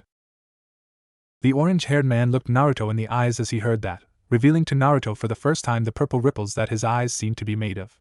The eyes radiating with so much power that for Naruto it looked like the man had two suns in his skull. It seemed the source of the man's power might be a set of Dijitsu. I am God. I am the one who will bring peace to this pathetic world. I am Pain. The man introduced himself, his voice deep, catching their attention immediately. While the man's claim to be God was ridiculous, something about the way he carried himself and the power he exuded made Naruto wary. I am the leader of a group known as Akatsuki, comprised of a select group of powerful individuals. We cooperate for our own purposes, but my ultimate goal is to bring peace to this world. I am offering the two of you a place within the organization. Pain continued in a tone that brokered no argument. Naruto's eyes narrowed as he heard that. And how would you go about doing that? Peace shall be achieved through the Jinchuriki, or more specifically, the tailed beasts. Akatsuki shall hunt them down and capture, before controlling them to create an era of peace. Pain said with absolute conviction in his tone. Will you stand alongside us? So you are hiring people to hunt down Jinchuriki? Naruto asked in interest, ignoring the fact that he himself was one. After all, his constant use of Sage Mode allowed him to complete Master Bija sealed within him. Instead, he focused on the chances this opportunity held, if he took this Pain up on his offer. Yes, now will you join me? Pain asked, his ringed purple eyes locked on Naruto's own. In the land of forests. Letting out a slight sigh, Naruto brought a bottle of rice wine up to his lips and took a long swig, his face scrunching up at the taste of the alcohol. Putting the bottle down on the table in front of him, he then slid it over to Kin, who like him grabbed the bottle and took a drink, her own reaction somewhat milder than Naruto's due to her senses not being as sharp. So what are you going to do? Kin asked as she handed the bottle back to Naruto, a curious expression on her face as she referred to the invitation they had received earlier that day. Are you going to join up with those Akatsuki guys? Or tell them to go fuck themselves? Naruto snorted in amusement at that, absent-mindedly picking the bottle up again. Not drinking from it this time though, instead merely toying around with the bottle. Not really paying attention to much else. Currently the two of them were sat in a bar in Nagasota, the capital city of the land of forests. All around them there were dozens of soldiers, all of them celebrating, cheering and drinking, toasting their victorious campaign against the root shinobi. The journey back from the military camp after the fall of the last base had been swift, especially for Kin and Naruto, who as shinobi could far outpace normal people. Even now 12 hours later there were still soldiers returning from the camp and likely would be for several hours to come. The two of them had originally come to Nagasota to collect the money owed to them for services rendered, 1,000,000 ryo, enough money to comfortably live off for a year or so. Normally after collecting the money from their client, or the daimyo's treasurer in this case, they would be off. Naruto, not liking being in overly crowded cities, usually preferring small towns, rural villages or woodlands, quieter places where his senses would not be overwhelmed by the noise and stench of humanity. With Kin happily accompanying him, preferring his company to that of anyone else, plus having grown up in a small logging camp, she too was not entirely comfortable with big cities. This time, however, they had chosen to remain within the city. Finding a small bar in one of the seedier parts of the settlement, they had set up camp. Kin ordering some food and drinks as they monopolized the table in the corner of the room, ignoring the reveries of the returning soldiers as they instead focused on the issues at hand. Earlier that day, just after the destruction of the final root base, Naruto, Kin and another shinobi, Deidara, a brash and obnoxious missing nin who had been working with them, had been given an offer. A man by the name of Pain had approached them, offering them a position in his organization, the Akatsuki. An organization that was apparently formed of S-rank shinobi and whose purpose was primarily to hunt down and capture Jinchuriki, all in the quest of reaching some kind of true peace, as if that ever actually existed. According to their brief conversation with Pain, members of the organization in return for their compliance were offered anything they wanted, whether it be money, research material, literally anything they wanted they were given. All they had to do was fulfill the missions given to them, whether that be taking on high-paying jobs to build up the Akatsuki's finances or hunt down and capture Jinchuriki, all for some as of yet unknown reason. Though judging by what they had seen of Pain so far, it would not be pleasant for the Jinchuriki. When Kin had first heard the offer, she had assumed that Naruto would take it up immediately. After all, Naruto was all about the hunt. He loved hunting down and fighting powerful opponents, using them as a benchmark to test his strength. On top of that, he would be able to continue his bounty missions and mercenary work, only this time he would have the support of an organization of S-rank shinobi at his back. This group seemed like something Naruto would be happy to be a part of, even if only for a while. Instead though, Naruto hadn't replied at first, instead simply stating that he had to collect his payment for the mission. Hearing that, Kin had been worried that this Pain man, the shinobi who proclaimed himself a god, would kick off. After all, the man hadn't looked like the patient type, which, considering the sheer amount of power he emitted, more than even Naruto, would probably not work out well for them. Yes, just being in his presence, Kin had come to the conclusion that as they were now neither teen stood much of a chance of beating Pain, not even if they worked together. Plus, on the off chance that they did beat him, they would then have an organization of rank shinobi after their heads. Surprisingly, though, in response to Naruto's statement, Pain had only nodded his head, before emotionlessly telling them that they could collect their payment, and then he would expect an answer the next day. The way he had said it, though, gave Kin no illusions about just what answer he expected.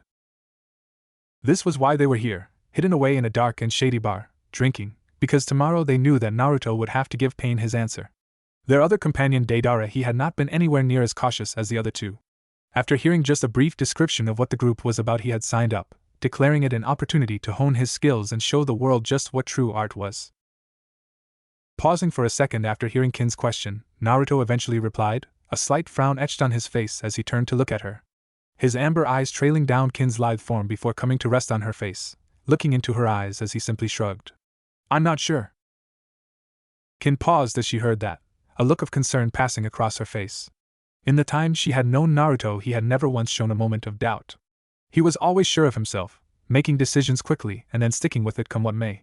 That was one of the things she respected most about Naruto, his conviction. Once he had decided on something, he would never falter. Kin was proof enough of that. Naruto had decided to take her on as a companion, and not once in all the time they had spent together had he shown any doubts on his decision. Even when Kin had lost her temper at him, or had made a mistake. Once in one of her weaker moments she had asked him why this was, why he didn't just ditch her. After all, he was without a doubt strong enough to do whatever he wanted, with her only acting as a burden. In response, he had only said that she was a member of his pack. That was all he had said, but the sheer conviction with which he had said it, well, she had known then and there that she would never leave him no matter what. As she could tell, he would never do the same to her. It was because of this that she was so concerned, as since he had been given the offer, Naruto had not been as decisive as usual. For one reason or another, Pain's offer had caused him to worry, and she didn't like seeing him worry. Why? I would have thought this was something you would really want. You would have the chance to hunt down some of the strongest shinobi around? Kin replied, trying to find out what had him so concerned.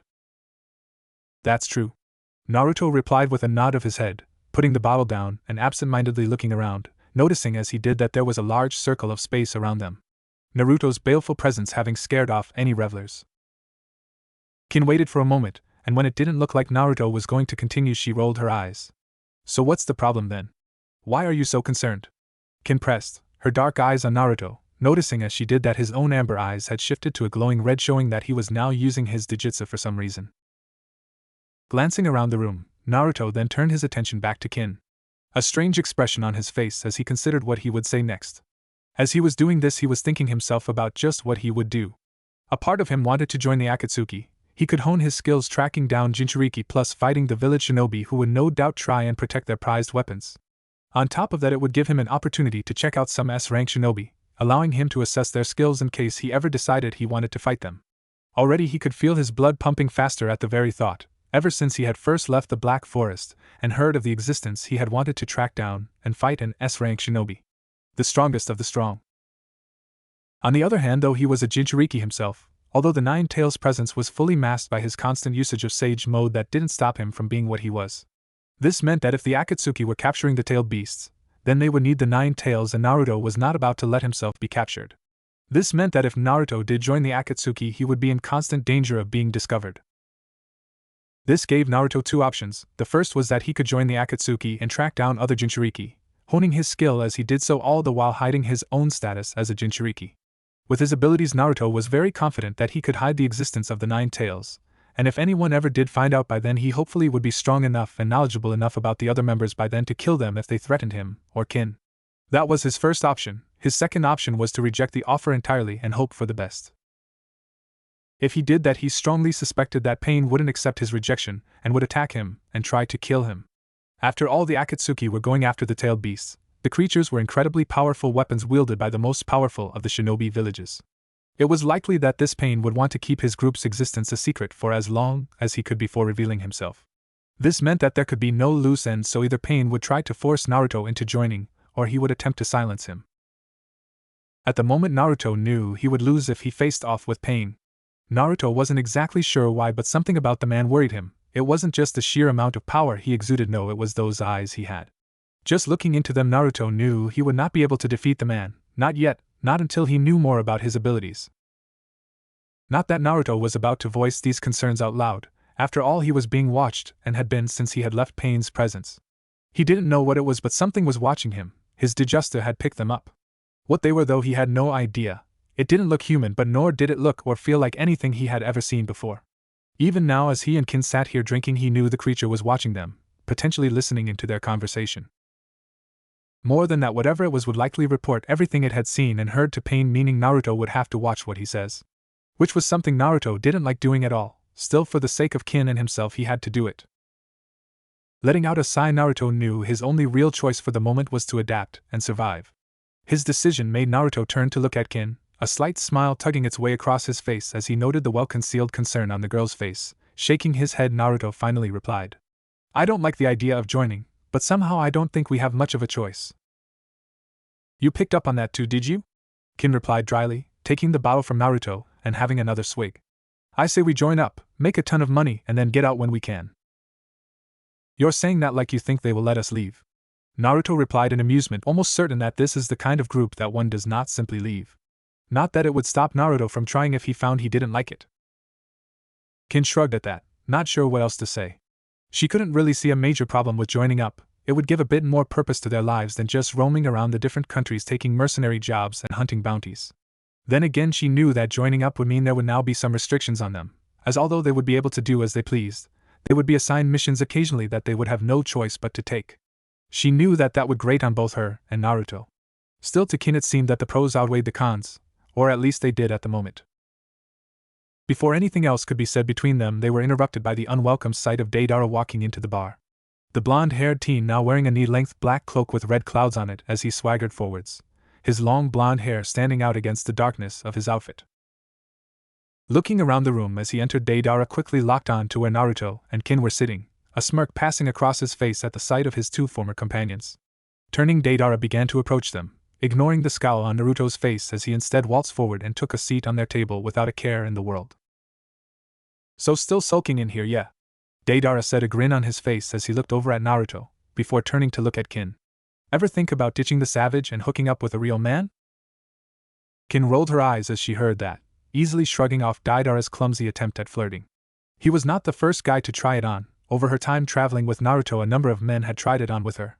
Most of them only tried it once. "Tell me, Deidara, have you ever seen a man be beaten to death with his own spinal cord?"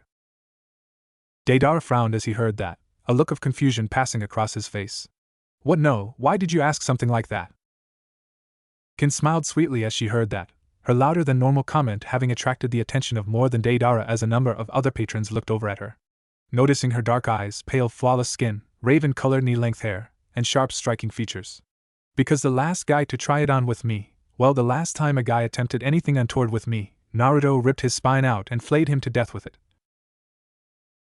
Deidara paused as he heard that, his one visible eye widening slightly as he looked over at Naruto, remembering as he did the man's monstrous strength as he tore through a solid metal door and ripped skilled shinobi to pieces with his clawed hands. The man was a literal juggernaut, an unstoppable killing machine. Not someone Deidara would want to fight, especially since he suspected that only his most destructive of techniques would affect Naruto. Seeing the suddenly wary look Deidara was sending him, Naruto sent him a grin, revealing his unusually sharp canines and glowing red eyes as he did so. Deidara flinched slightly as he looked into those red eyes, almost as unnerved by them as he had been by Pain's ring-purple eyes. "Yeah, well, I was only being friendly." Kin smiled as she heard that, enjoying the sudden nervousness the usually brash young man was showing. She always enjoyed playing this game on people, especially the overconfident ones. As of yet, Naruto had never needed to step in and kill someone for flirting with her. After all, she was more than capable of looking after herself. Still, it didn't hurt to put up a facade. After all, if people thought she needed Naruto to protect her, well, then they would never suspect it when she slit their throat from behind. That being said, Deidara probably already knew she was strong. After all, they had just worked together earlier that day. Still, she could try and play around with his male ego. So many men like to think of women as weaker and meeker than them. Those men wouldn't last long in a fight with a kunoichi. "So what are you doing here, Deidara?" Naruto spoke up, a hint of amusement in his voice as he watched Kin have her fun. He knew more than most just how deadly a woman could be. Akela did not become the leader of the Direwolf clan just through her sparkling personality. No, she had won her position through strength, cunning and pure ferocity, and this was the same reason she had remained in power for centuries now. "Can I drop by and chat to old friends?" Deidara replied, an easy smile passing across his face, his previous wariness forgotten as he reached out to take the bottle of rice wine from Kin. Only for the girl to take a long swig from it, a grimace passing across her face as she downed the bottle. Before with a smirk she handed it over to Deidara. "Yeah, I wouldn't say we were friends." Kin spoke up, the grimace on her face fading as she instead just smirked at the slightly peeved expression on Deidara's face as he dropped the empty bottle onto the dirt floor. "And there I was thinking we made a good team," Deidara replied, a slightly whiny note in his voice. "What's with the get-up?" Naruto suddenly asked, his question blunt and to the point, cutting through Kin and Deidara's sniping. "Well, what do you think it is?" "They're my Akatsuki robes, yeah," Deidara replied with a smirk, casually brushing some non-existent dust from the shoulder. "They're a bit tacky, don't you think?" Kin spoke up, a slight frown on her face as she leant forward and looked at what Deidara was wearing. "Well, I think they look cool, yeah," the missing meme replied, sending Kin a slight scowl. "You look like a clown," Naruto said brusquely, before forging on as he saw Deidara open his mouth to respond. "What are you doing here, Deidara?" Deidara paused here, a contemplative expression crossing his face as he thought about what to say. "Pain sent me. He knows you have collected your bounty, and he wants an answer from you." Naruto nodded at that, having suspected that much already. No doubt the little stalker had been keeping Pain abreast of just what they were doing, probably so that Pain would know if they tried to run. "Where is he?" Deidara stood up from his chair at that, straightening his robes before looking down on Naruto with a smirk. "He's outside the city. You're to come to him at once and give him your decision." Naruto nodded at that, pushing himself to his feet, his back cracking as did so. Before he turned and grabbed his sword from where it had been resting on the floor. "Might as well get this over with then." Deidara nodded at that, his smirk dimming slightly as he glanced at the sword in Naruto's hand. "I take it you aren't planning on fighting?" Naruto cocked an eyebrow as he heard that, surprised to sense genuine concern in Deidara's comment. "Why you worried about me?" Kin looked over at Naruto at that, a slight frown on her face as she heard the slight hint of surprise in his voice. Anyone else would likely miss it, but over the months Kin had become very much attuned to Naruto's emotions, and something Deidara had said surprised him. Deidara scoffed in response, as if, though if you are going to try anything I would suggest you don't. "This guy is beyond either of us, he is the real deal. I'm talking ridiculously powerful here, and that's coming from me, the former apprentice of the Tsuchikage." "You were the Tsuchikage's former apprentice?" Kin suddenly asked disbelievingly, looking him up and down, an amused expression on her face. "Yeah, of course," Deidara said, a grin on his face as he misinterpreted Kin's disbelief for intrigue. Seeing this, Naruto rolled his eyes, instead walking forwards and passing by Deidara, Kin moving so she was alongside him. This left Deidara behind for a moment, before with a shout he ran after them, trying to keep up. "So what do you reckon of that Deidara guy?" Naruto asked curiously, a slightly unfamiliar feeling bubbling up in him as he and Kin continued through the crowds of soldiers. People making way for Naruto, intimidating presence of Naruto before closing back in, allowing Naruto and Kin to move much more swiftly through the city than Deidara, who had to fight through the crowded streets, shouting the occasionally obscenity.